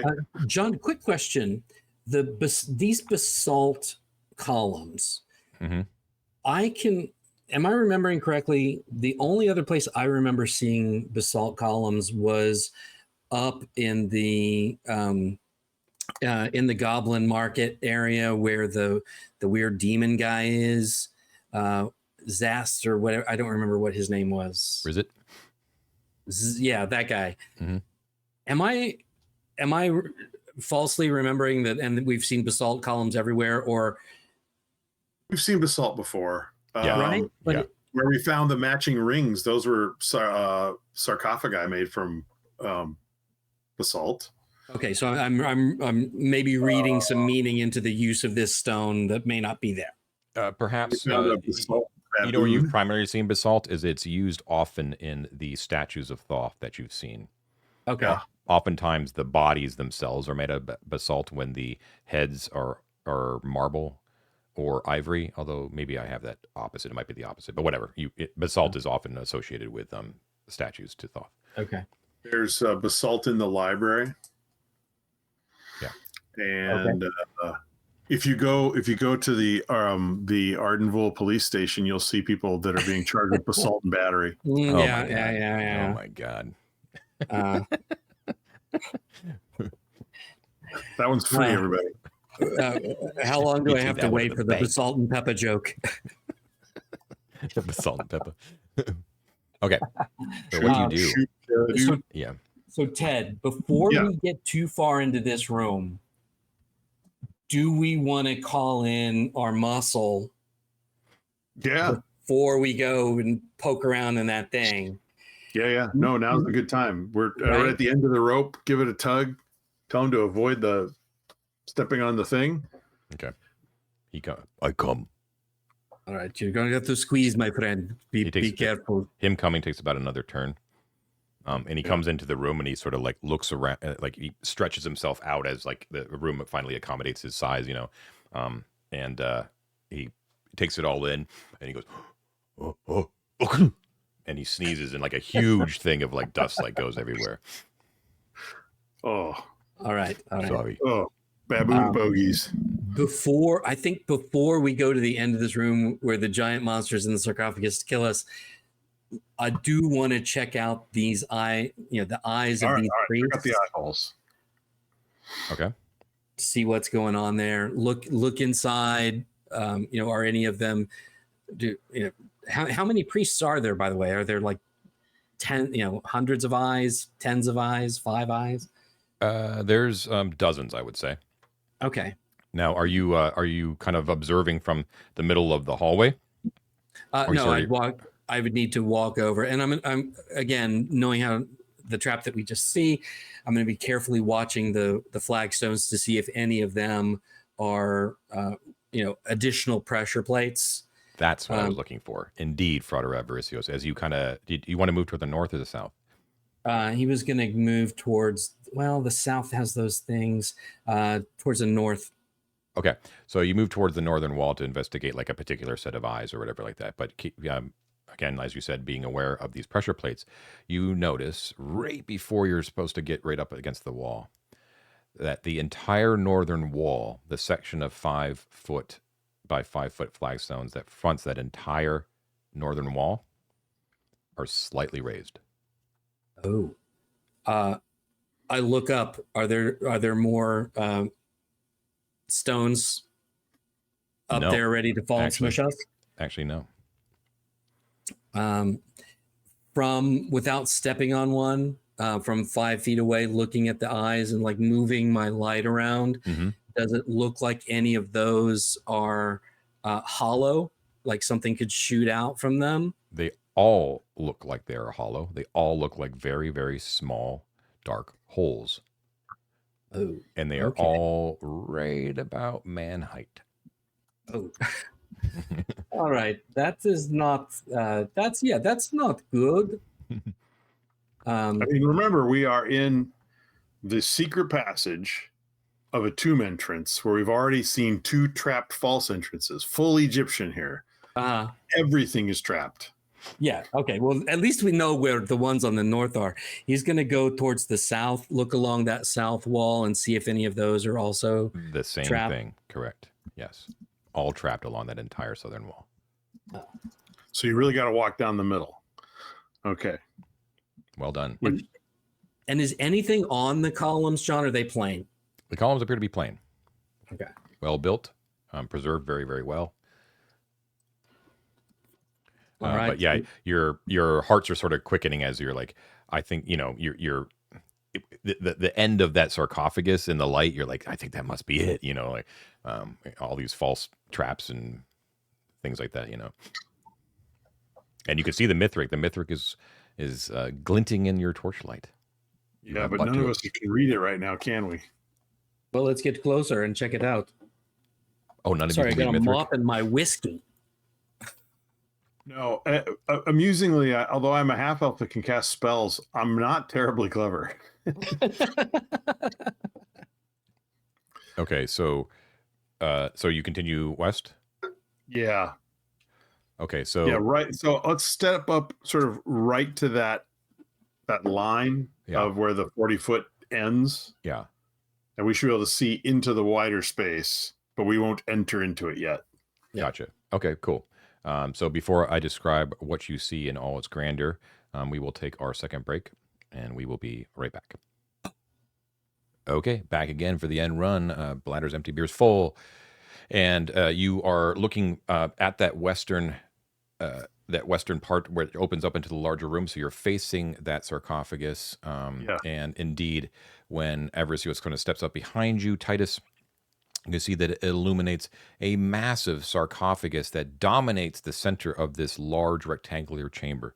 The chamber itself, swinging your continual light to the left and to the right, Avaricios, you can see its full dimensions. It is a full 60 feet north to south. Wow. And 30 feet east to west, and you are directly in the center of the eastern wall. The sarcophagus, as I said, the feet are facing you, and it dominates the entire center of that room. So there's basically only like a 5-foot walkway to move around the sarcophagus from the north end of the room to the south end of the room. Understand? Yeah. Oh, that was terrible. Yep. Like that. I said, yes, correct. Or like a huge sarcophagus. Was terrible. Like that. Now, in addition, you can see that on the middle of the northern and southern walls are two additional sarcophagi that are of a normal human size. They are like the other sarcophagi that you've seen, much less flamboyant in its presentation. They're nice, but they're not just like coffins, but they're much smaller, also stone. And then directly to your left and right, you see two familiar figures standing on pedestals, ancient Archontian statues with spears, heavy spears in their hands, immobile. Do they look just like the ones on that we found when we were escaping Plunger down behind the secret doors? Indeed, they do. Yes. The ones that need the holy symbol to not crush you and kill you. Yep. At least in the previous place you were, that was the case. Yes, the ceiling here is quite high, much higher than the antechamber that you're currently standing in. It's 40 feet high, so you actually would be lost in darkness from your continual light. And the floor itself is fitted with 5-foot square flagstones. However, these are marble, shining white marble underneath the dust. Okay. And I should say the center sarcophagus is actually on top of a dais. So the dais is a 15-foot by 20-foot dais, and then the sarcophagus, which is 10 foot by 15 feet, is made out of solid basalt, same as the columns, on top of that dais. And the two smaller sarcophagi on either end are about 6 foot by 4 feet, so they're like typical sarcophagi, and they're made out of white marble. So the one in the center is like big and black, and then the ones on the other ends are like smaller and whiter.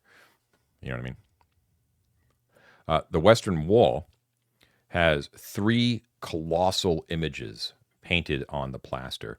In the center, right behind the sarcophagus, is an orange-robed priest of Thoth that looks serenely forward, like basically looking right at you, and it's holding an ankh in one hand and a codex in the other, crossed like this. So like a book and an ankh. Okay, and it's definitely a priest. It's not Thoth. It's like a priest looking straight at you. And then your eyes widen as you see the figures on the left and right of this priest, who is obviously featured directly across from the sarcophagus, right? To the right of that priest is the image of an armored female warrior in the antique style who is looking approvingly at the priest while leaning on a spear And you can tell immediately that this is Arden. And to the left is an image of a cloaked figure, cowl upraised, hiding its face, pointing 3 fingers at the priest in the center. And you know that this is obviously a depiction of Vul. Is there a little like speech bubble that says "read between the lines"? Okay, I'm guessing Whoa. now. You have Okay, not stepped into the room. Yeah. All right. Right. Can Titus see the Mithric now? Are we close enough to see the Mithric on the sarcophagus? Oh, yeah, 100%. Yeah. Okay. Another question. Does this look like, I mean, you described it as like, an oversized sarcophagus. Does it look like it's a sarcophagus for a giant creature or just like a very fancy sarcophagus for a normal human-sized person? Impossible to tell. If it was made to exactly fit a body, then that body would be much larger than man-sized. So that sarcophagus itself, just the sarcophagus, not the dais, is 10 feet by 15 feet. Okay. Wow. Okay. And we've never seen anything like that. All the sarcophagi we've seen so far have been like the smaller ones. It's been normal. Yeah, exactly. Yeah. Interesting. Of varying levels of grandeur, to be sure, but nothing as far as like the carving and stuff, but nothing as just physically massive as this one. Okay. Well, but I mean, Titus, Napoleon's tomb in the Invalides is also hugely gigantic and much larger than a human, right? So your other theory Napoleon could be correct. is well known to have been like 15 feet tall. Oh yeah, everyone knows that, right? Tall guy. I kind of remember from the history. I've just, it's just logic. Mm-hmm. I think you're thinking of 3 Napoleons stacked on top of each other inside of a trench coat. Oh yeah, well that's how he did it. Of that course, classic. Yeah, this is 3 sarcophagus in one big sarcophagus. All right. So tell me, what do your Mithric reading eyes see? I was trying to explain that I do not read Mithric. You don't? No, I'm a stupid elf, you see. That's what I was saying. It's the human side. The wrong elf. Okay, so none of you guys can read Mithric. Is that true? Like Sam couldn't read it either? No. She's got Arcantian and Thorkin. I've got Arcantian and Elvish. Okay, so everyone speaks Arcantian, and it does use the same alphabet as Mithric. So there is one. Let's see. There are 2 words that you would recognize because they're the same words in modern Arcantian as they are in Mithric. Okay, so I'll give you that. First one is Thoth. Somewhere in the middle of the inscription is the word Thoth. Okay, the very first word is a name, and the reason that you know it as a name is because you know this name. Not you as players, but your characters would know it. This is going to be foreign to you. But it is the name Ptoh-Ristus, and that is Ptoh-Ristus. Ptoh-Ristus. Okay, and that's the very first word. And you look at that name, and you look up at the priest, the depiction of the priest in the center of the Western Wall, and you're like, holy shit. This is the famed companion, one of the adventuring companions of Arden and Vul, back when they were adventurers. Wow. And the myths and legends always were, like, everyone sort of knows, at least in myth, that Arden and Vul were the ones the first humans to come across these the chambers underneath the halls underneath the cliff face before there was ever a city here, right? It was Arden and Vul kind of founded this area, right, or discovered it, and then a city was built atop of it, right? Mm-hmm. But it's also known too that Ptoh-Ristus was supposed to be with them at the same time, according to myth and legend. Ptoh-Ristus also has a this is what you kind of remember from being a child, is that he's a legendary figure in the same way that Laeral is, in the same way that Jockin the Proud is, in the fact that Ptoh-Ristus is associated often with the success of Arden's 9th labor, which involved the repulsing and slaying of a large amount of undead.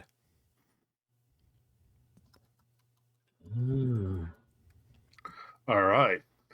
So wait, let me just That means we found Laryl's ashes here, a sort of a tomb to Laryl. Possibly we found Ptoh-Ristus here. Did Arden and Vul have any other companions? They did, but I can't speak to them right now. Like, right, okay. I don't know. Yeah, and the rest. Yeah.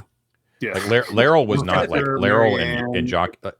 Jock and I can't remember, but Laryl was definitely not one of Arden and Vul's companions. I'm just talking about like the 20 worthies sort of thing, like the heroes of legend. Ptoh-Ristus is like right up there. He always kind of plays like more of a background role to Arden and Vul, who kind of get all the glory. But he, when you kind of read into the legends and stuff, like he was always kind of there when Arden and Vul was sort of doing their stuff. But he was known to be blessed above all by Lord Thoth, like a true dedicated servant of Thoth, mighty in his faith. I think that's particularly fantastic, and I think we should steal all of his stuff. All right. So are we going to? Okay. So those statues are going to come alive, and the holy symbol may or may not stop them. So we should be ready for this, my friend. This might be very bad. Well, okay. We could go back and get more holy symbols. It's not that far. Might be worth the walk. You could just step across the threshold, if you will, with your holy symbol, and if no one immediately kills you, you can do some exploring. I mean, but John, these two statues really look very similar to the ones we saw before that almost identical. Yes. Yost warned us about. They're wearing like an Egyptian kilt, you know, like the and they have spears. Now, I can't remember how many in that room, but like at least one of those statues had like a black iron spear. These do not. They have like normal spears. Okay, we did defeat a statue with a black iron sphere in. He was in the laboratory. That's where Yost got his big black iron spear. Okay, yeah. So like, So it was not easy to kill. Yeah. We brought a Trefco. To be fair, we did. The statues are 8 feet tall, by the way. Right. All right. So 3 sarcophagus, 1 on a dais, 2 statues, some wall paintings, and looking up at the ceiling, do we see any spikes or blocks up there? You actually can't make out the ceiling. I gave you the dimensions because I made a mistake. Oh yeah, it's too far up. It's 40 feet up, so it's actually lost in darkness. What did you put your light on your holy symbol? Yeah. What if we tied it to the end of a 10-foot pole and it held the 10-foot pole up?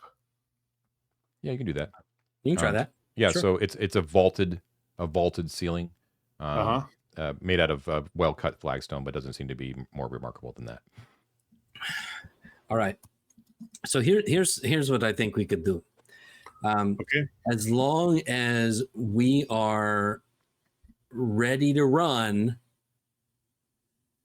Yeah. Right. Oh, John, does it look like these things could fit in that small hallway? Like if we were to start squeezing through, do these statues look so big that they would have a hard time getting us if we were run away down that 5 foot long? If they don't have the ability to crouch or bend at the waist, then yes, they would have a very difficult time. Okay.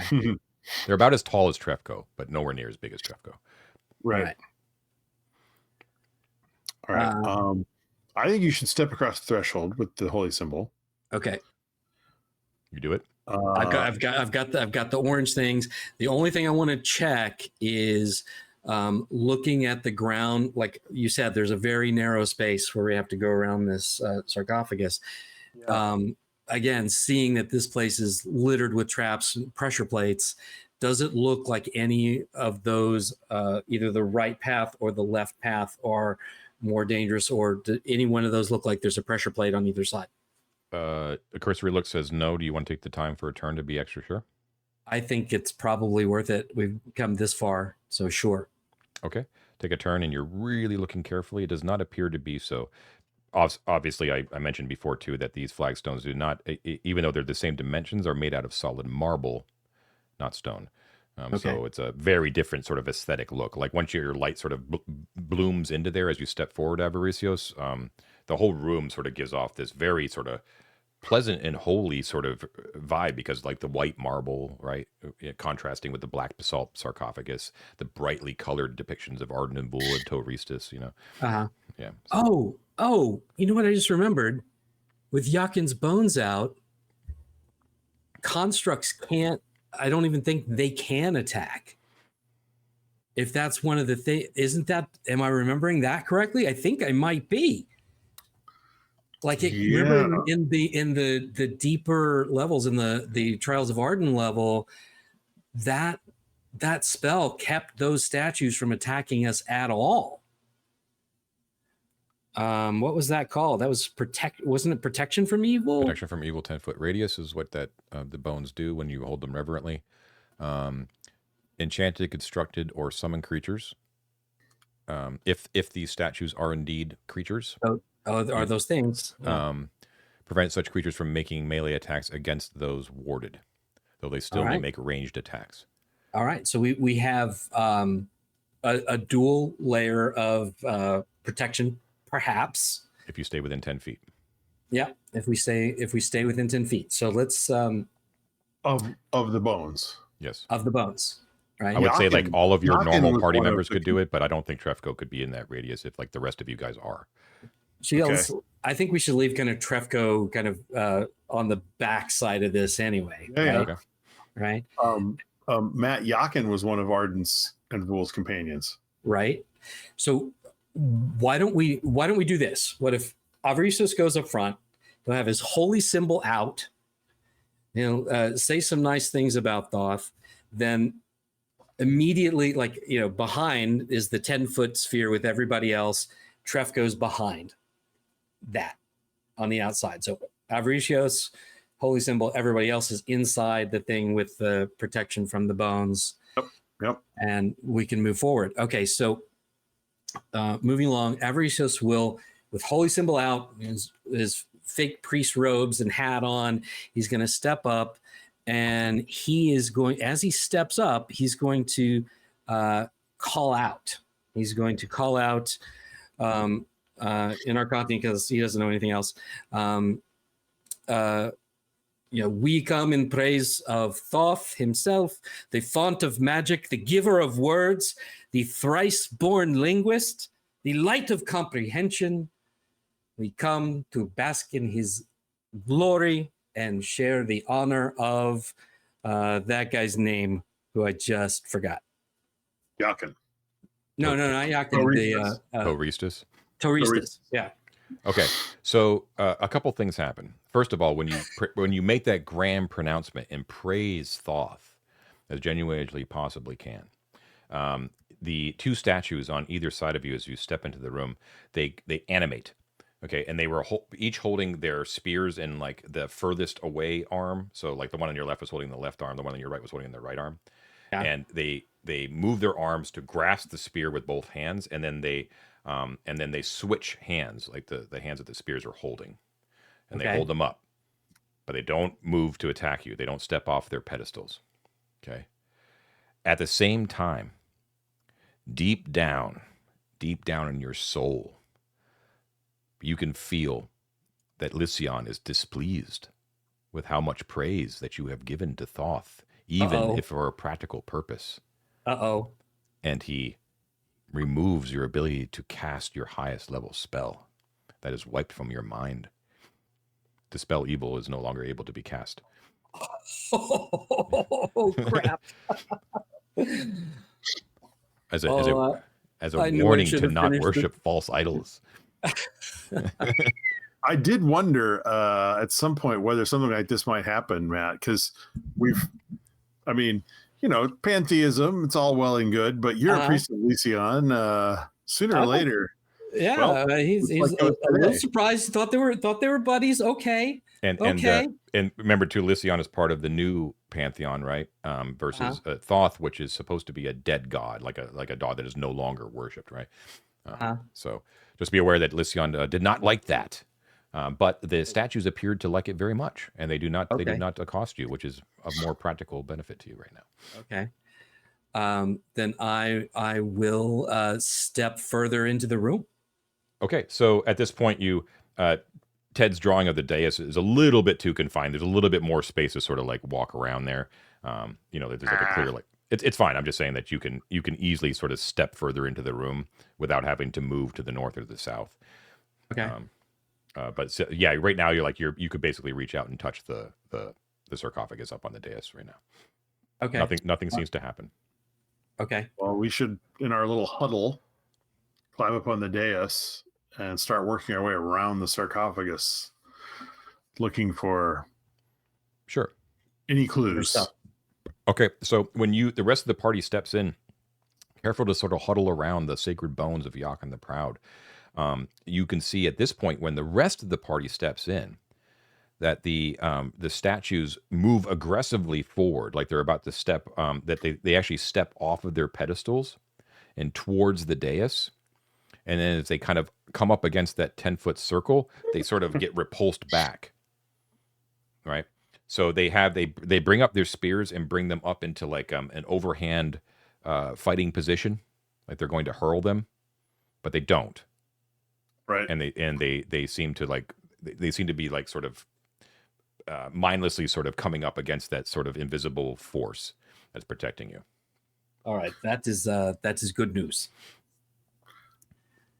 Titus will sing a song about Thoth. Thoth, he's our man. If you can't read it, no one can. That seems to do no good. They are not. They're not assuaged by that. So Okay. the sarcophagus itself, as you sort of make your way around, it's very difficult to concentrate because you've got these statues that are attempting to get at you. But you can confirm that there is no other writing along the sarcophagus itself. Let me see if there's any features. Let's see. It looks like the lid is extremely heavy. It does not look like it's been moved in any point recently, and it is unadorned. Actually, there's no gisant on it or anything like that. It's just a very, very well made of polished basalt. Do we want to desecrate this one in the middle, or check out the ones on the north and south first? It's 11:42. Let's desecrate the one in the middle.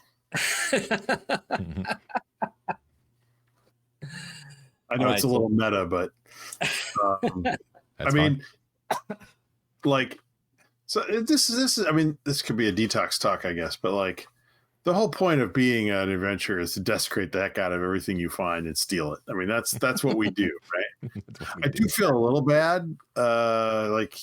This thing's been sitting here for some 1,000 years or whatever, and no one's gotten into it, and we busted up the rune. And to give you a scope of the time frame here, if this is the tomb of who you think it might actually be, that person would have been traveling with Arden Vul and found this area in 829 AEP, which is approximately 2,164 years ago.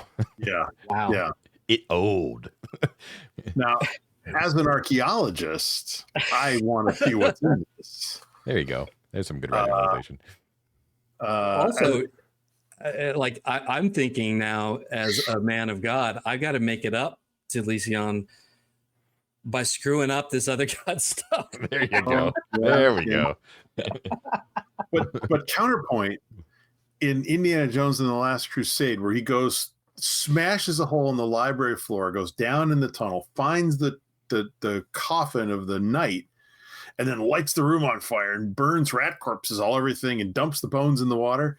It's painful to me, the desecration that Jones does everywhere he goes. Yeah. He just trashes everything. But I think we should open this and steal his stuff. Yeah. In the name of the greater good. Yeah. Okay. All right. So what do you do? So let's all get in the 10-foot bubble. Yeah. And why don't we check around the edge of this thing and that's what we were doing. Oh, for traps? That's what I was asking. Oh, Like, okay. if we work our way around the perimeter of the lid and we don't find any details or features, You don't. And I'll say that takes a turn if you're looking especially for traps and catches or anything like that, which you do not Yeah, find. running our fingers up along the right. edge. You can just definitely confirm that a single person trying to remove that lid, it would require a successful open doors roll. Well, I'm wondering if we can just rotate it. Yeah, You know what I mean? try to be careful with it. The lid itself might be worth. It's the same thing. That's what I was kind of saying. Like just moving the lid in general, even if you want to move it on a plane, by one person would take an open doors. However, if you applied enough, teamwork. Yeah, let's keep a couple of people on it. Well, there's 4 of us. Yeah, Within the bones, so 3 of us who have free hands. Hey. Oh, 2.5. What? How about Sam? Because I'll be ready to turn if anything hops out at us that's scary. Sam and Titus are. I mean, Sam's a strength 17. Titus is 14. Yeah, you got this. So if we can't, we can you can do it. What I'm saying is you can do it, but it would ideally be done with someone on each of one of the corners, and you can't do that without leaving the protection of the bones. Right. Okay, so I see what you're saying. If one person is wearing the ankh when they leave the protection of the bones, that might work. Yeah. So you can have one person on one corner and then like 3 on the other. Okay, yeah. I'll be the one person because I have the holy symbol showing. Yeah. Okay. You only have the one hand. Is that okay? Yeah. Yeah. I can push with my hook. Okay.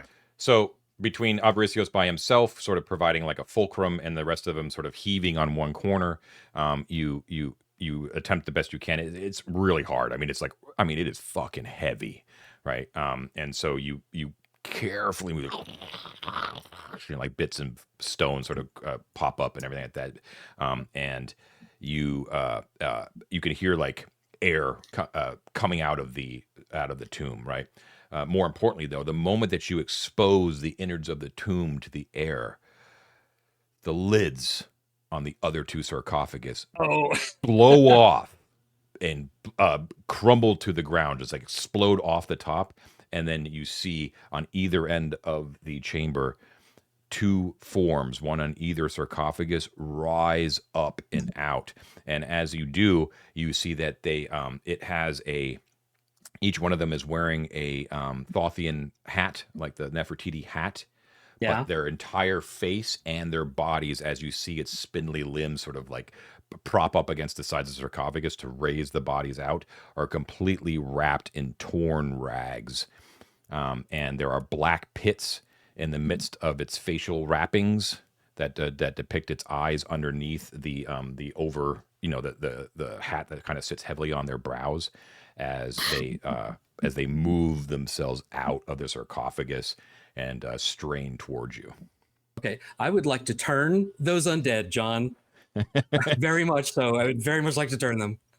Okay, I thought that might be the case. So let's see here. Looking at that, what is the range on that bad boy? There is no range, so that's fine. Yeah, I'll buy it. I think they got to see me. Got to see him, yeah. So yeah, you're standing basically right in the middle between the 2 of them, equidistant from either one of them, as they're kind of moving towards you. You were not surprised. They were not surprised. So let's roll for initiative. Obviously, you are casting a spell, which is Turn Undead. Is Elizabeth going to cast a spell? Lisbeth at this point is not going to cast a spell. Let's see see how this plays out. Okay. She's going to keep holding Yakin's bones. In addition, as these stone lids burst off and those creatures sort of emerge from them, the air becomes quickly filled with the scent of putrefaction and rot. Let's roll for initiative. I got a 1. All right, I'll do it, Ted. I can beat a 1. I got a 2. Oh, nice. Good time to roll a 2. All right. So you're on it much quicker. So you try to harness the power of Lycion, try to gain his love back. Yes. I pray. Hey, I'm really sorry about the praise thing. It was just, it's very pragmatic. I'm going to make you the nicest shrine you've ever seen. I promise. And can I roll for the turn now? Yeah, roll 2d6. Okay. Okay, not great. It's a 7. A 7. Okay.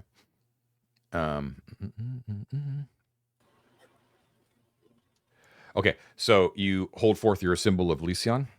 Thankfully, he has not completely forsaken you.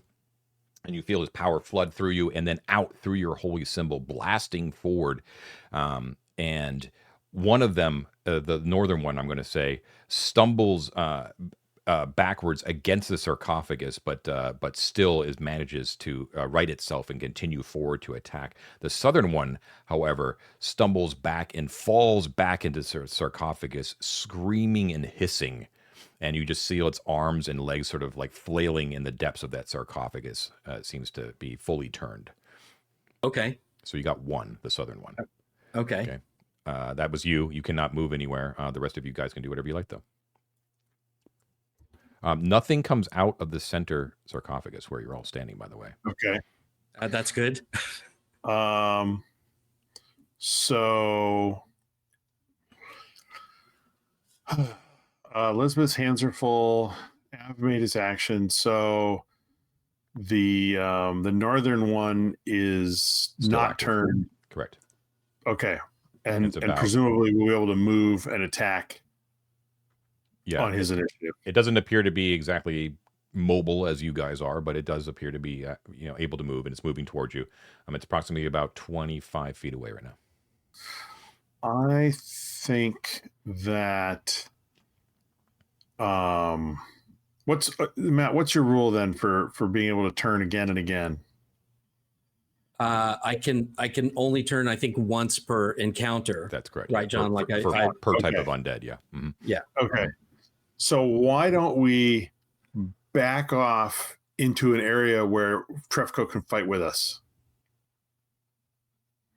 Okay, so kind of like retreat down that hall and draw him with us? Just get across that threshold line where the Trefco won't activate the statues. Yeah.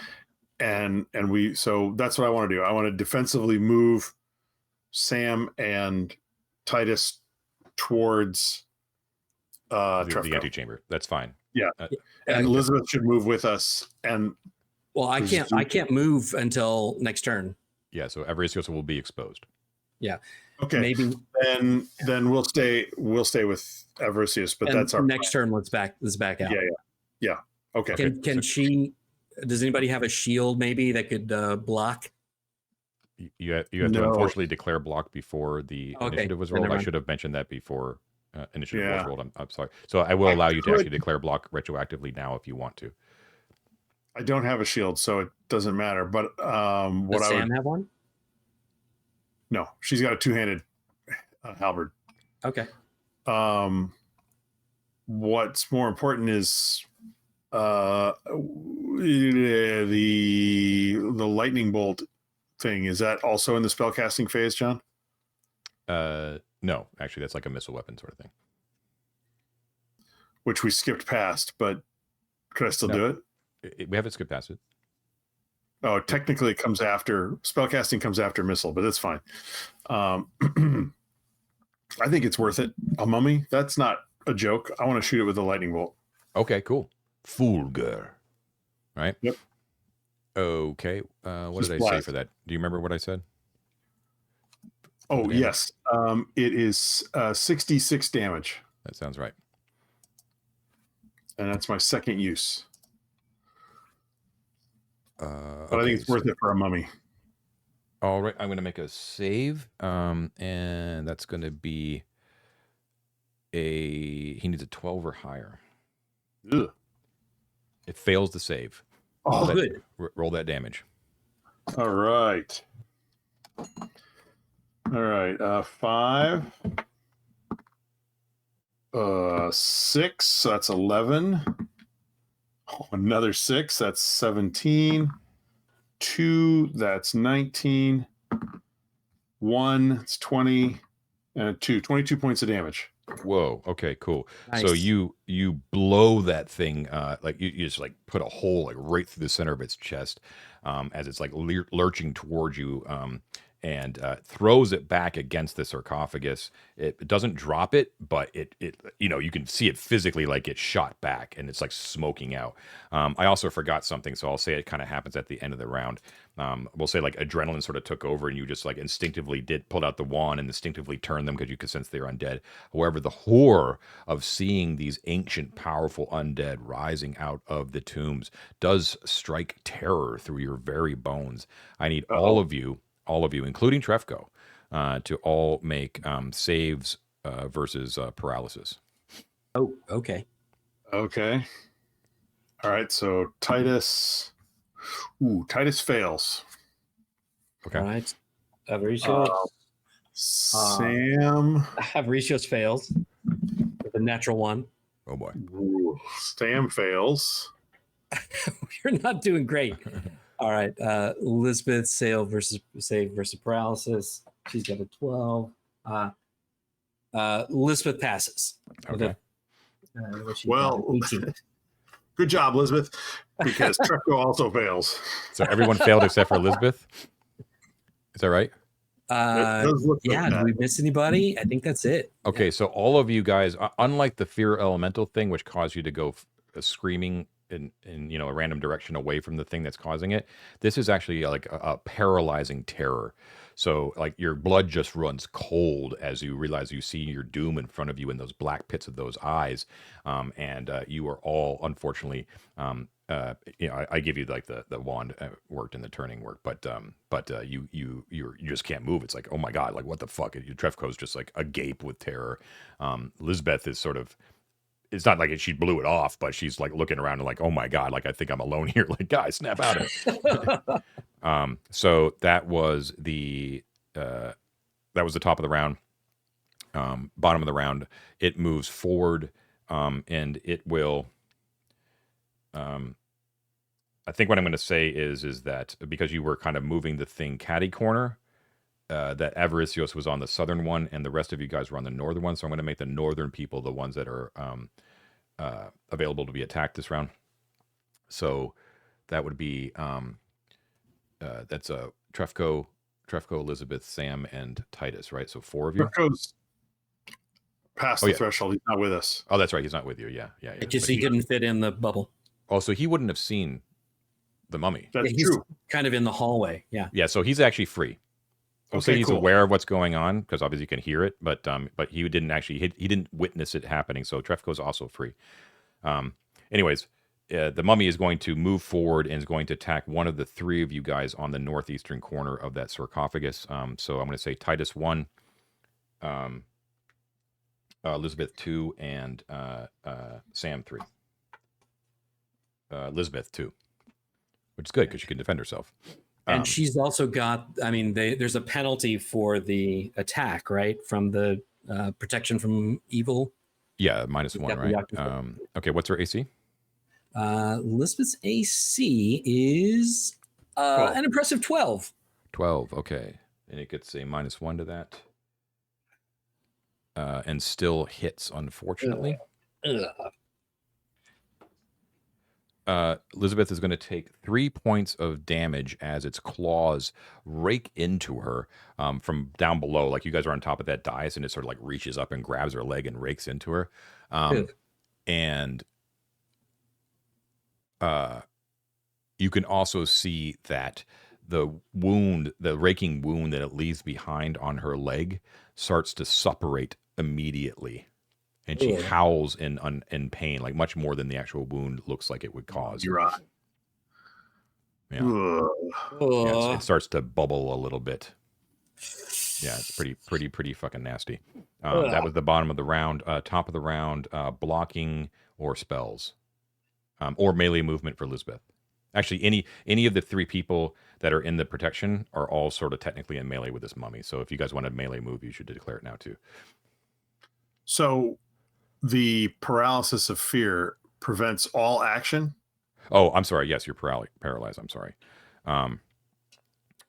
Yes. So you guys are still paralyzed. Elizabeth appears to be fine, although she appears to be able to move. So the rest of you guys cannot actually do anything. Elizabeth can and Trefko can. I'm sorry. Yes. So Oh my Elizabeth God. does Elizabeth want to do block, melee movement, spells? Oh my God. Well, she's got Yakin's bones there. She can't cast a spell unless she puts that down. Correct. Right. So that would end that effect. And that's keeping those. Do those statues look like they're still like ready to go? They sure do. Mm-hmm. Okay.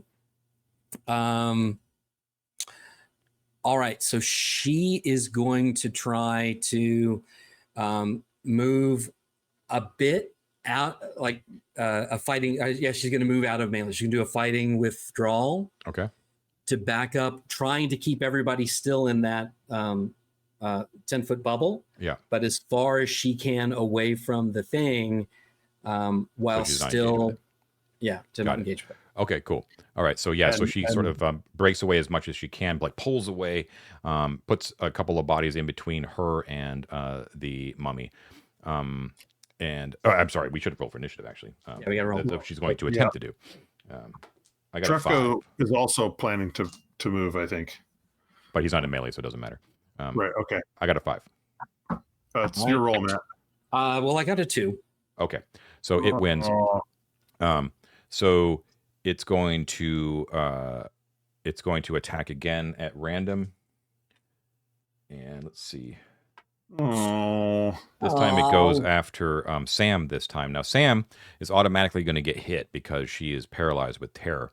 Okay. And so Sam is going to take 5 points of damage and also suffers that mummy rot as well as she screams in bloody terror. However, the pain of the attack from the mummy kind of snaps her out of her terror as she is suddenly able to defend herself and to have full range of actions once again. Oh, well, that's good, at least. Also, it was good that you won. Yeah, exactly. That seems to be it for them. So now it's top of the round. So movement first. Elizabeth does that thing where she retreats a little bit. So now Sam and Titus are both in her way. However, Titus is still paralyzed. The rest of you guys can go now. Trefco, so we have in his notes, enjoys protecting a person. And I don't think he likes seeing mummies scratch and bite at Sam and Elizabeth. And I think he's going to go ahead and risk the statues, and he intends to rend a mummy with 4 arms and a lot of aggression. Okay, so when he moves into the room with that intent, he himself was not prepared for how horrible this thing is, as he sees it's wreaking havoc amongst his friends. So he himself must make a save versus paralysis. Oh, come on, Ted. Come on, Ted. Not so much. He lets out a very un-Trefco like squeal of terror as he comes to a screeching halt at the base of the dais and cannot do this rending. His fur's not white anymore. Oh my god! A little bit of a yellow stain in a certain area. All right, but I think Sam will swing a Setsbane down on this thing's head. Then yes, she is free to do so. Come on, Sam, save us, Sam.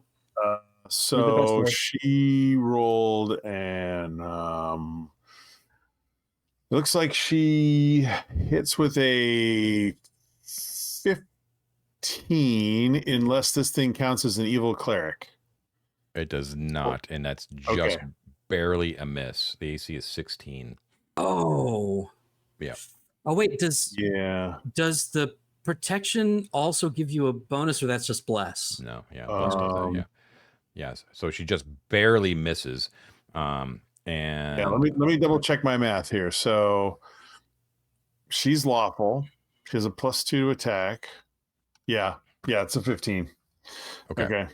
Yeah, so she just barely misses. That would be now Elizabeth already moved, so that would be it, right? That's it. Yeah, because we're all frozen. Yes. Okay, declarations for the top of the round. What do you guys want to? So the 3 of you guys are still in melee. So if you want to declare melee movement, you can.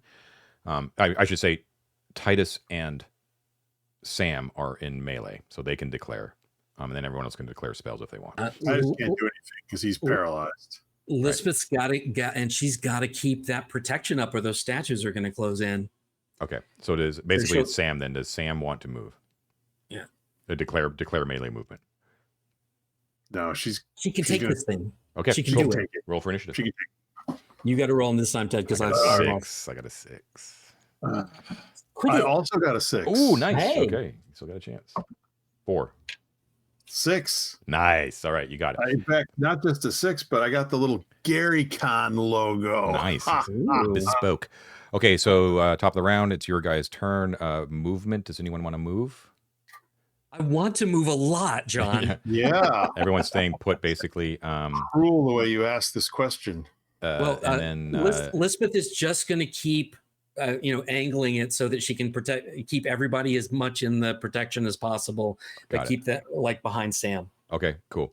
All right, so yeah, I guess we just skip right over to it's just Sam. Basically, it's only Sam that can do anything. Come on, Sam. AC 16. Nope, that's a miss. Oh, brutal. Okay, Sam. its turn. It's going to go after one of the 3 of you up there. This time it's going to go for Elizabeth again. Actually, you know what? I'm going to re-roll if you don't mind, because it's Elizabeth's no longer a valid target. It would only be Titus and Sam. Is that cool with you guys? I would think it would just be Sam because she's right up there with the halberd. But yeah, So it shouldn't be hitting Elizabeth. It's you and Sam, because you guys are both up there. Yeah. It is Sam. Okay. AC 17. I rolled a 1, so Sam is easily able to beat the thing back by kicking it in the face from on top of the dais. Well done. Nice. That's the bottom of the round. Top of the round declarations. No, same as before.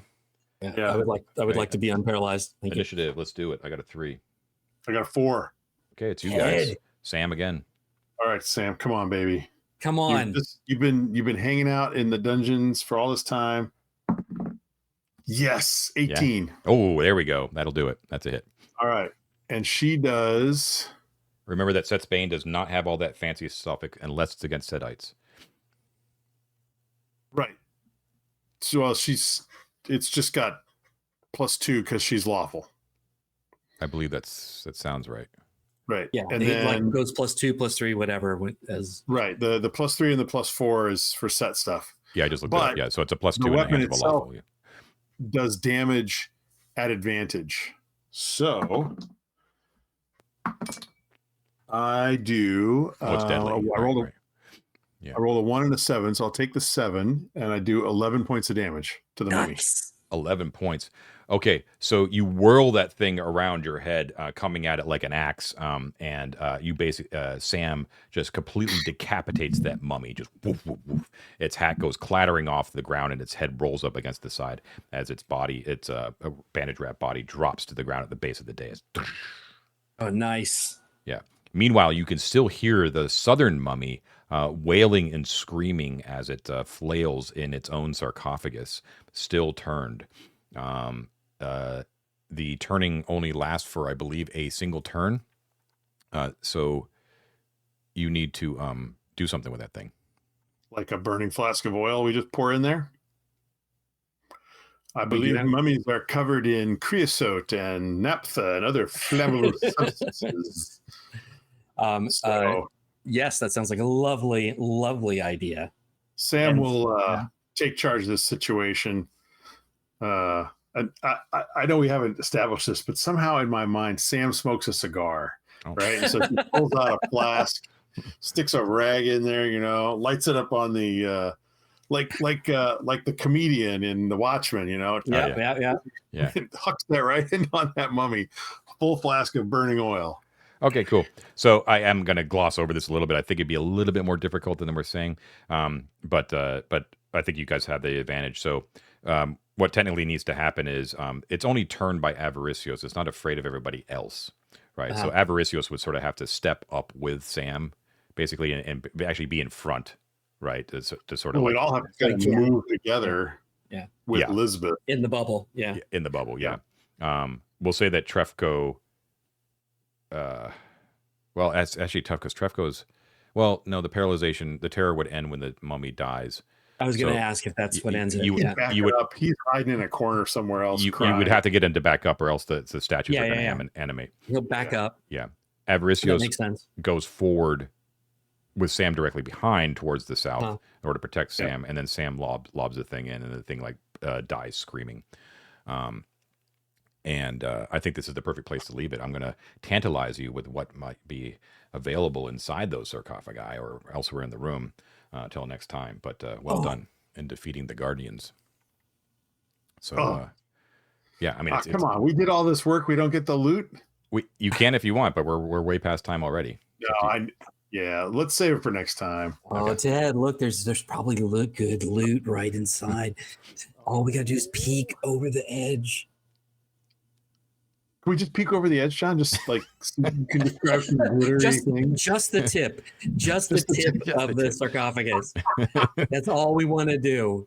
Okay, so looking into the main sarcophagus briefly, you see that your second instinct, Avaricios, was correct. There is indeed merely a man-sized figure in this very large cavity inside the sarcophagus. And what's really cool is, let me see if I can bring this to bear for folks here, is if you go to Miro. Yeah, I see it. You may recognize this from a certain kick-ass movie. Yeah.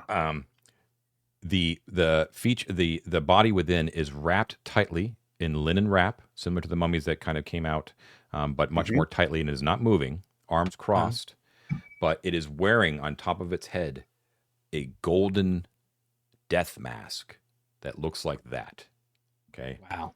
And for those listening, if you have seen the movie Excalibur, this is the mask that Mordred was wearing when he slew King Arthur. So it's a kind of disturbing looking golden mask with like golden locks beaten out of gold on it. Spoiler, by the way. Yeah. Sorry. Yeah. Jeez, John. And so that's what's on top of its head, and surrounding in that face too, sort of looks like a artistic representation of sort of like how Ptoh-Ristus was sort of painted on the wall and everything like that, right? The surrounding the mummy are numerous miniature models representing mundane and magical objects of significance to Ptoh-Ristus. They're made out of wood, but a lot of them are enhanced with paint, small glass gems, bits of lapis, and occasional gilt work. So they're nice, but they don't appear to be particularly valuable, but they just look like something that may have been personal to Ptoh-Ristus himself. But you don't think that all of them collected would be more than worth like 20 gold unless you were able to convince the buyer of their provenance, right? The exception, however, is a small miniature chair, which you at first mistake to think that it's just like another one of like these little bits of wood, like little wooden toys sort of thing.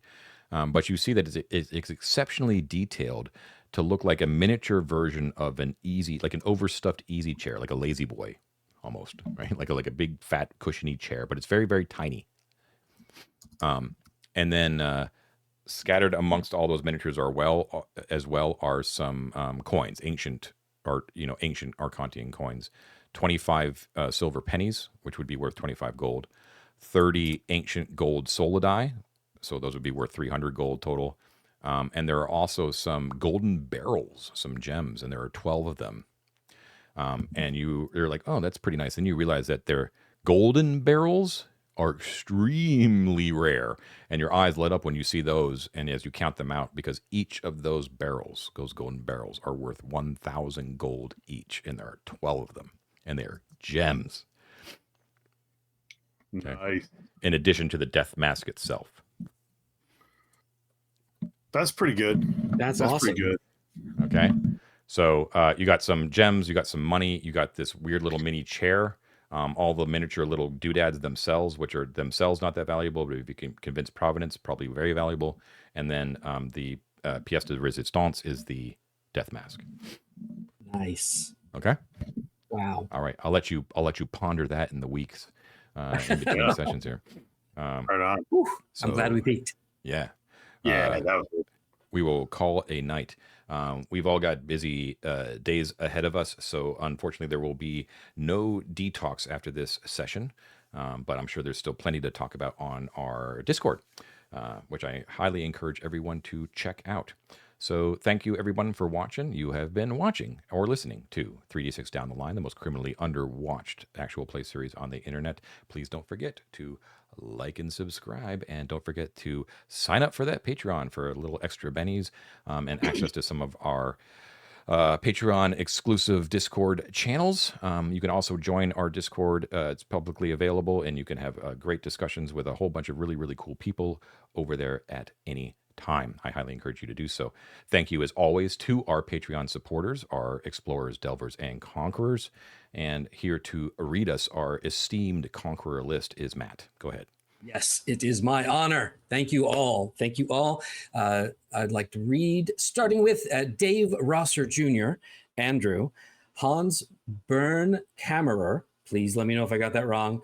Dakota Nielsen, Horace of Oz, Grumpy Grognard, Cam, Stephen Q, Brad and Aiden, the Logan family, Kubrowskis, Declan Koneski, Chad Cartier, Magic Meat Machine, Tom Leary, Phil, G Tokyo Time, Terry Barney, Eric Lawson, Mando NZ, Faisal, James Duig, Nefarious Gamer, Grunt, Andrew Schroker, MM, Michael Schilling, Stefano Di Maiolo, the Hex Brawler Twins, Summon Toast, Adam the DM, Jib Cutter Scott, Yearsley, Mac Jack, Kick Maniac, Dire Grew, not Matt, but not least, and the Matts, Matt Mason, Matt Gardner, Matt Koenig, and Matt Young. Thank you all so very much. Thank you, guys. Really appreciate it. Everyone have a great week, and we will see you next time. Bye now. See you later. Thank you, John.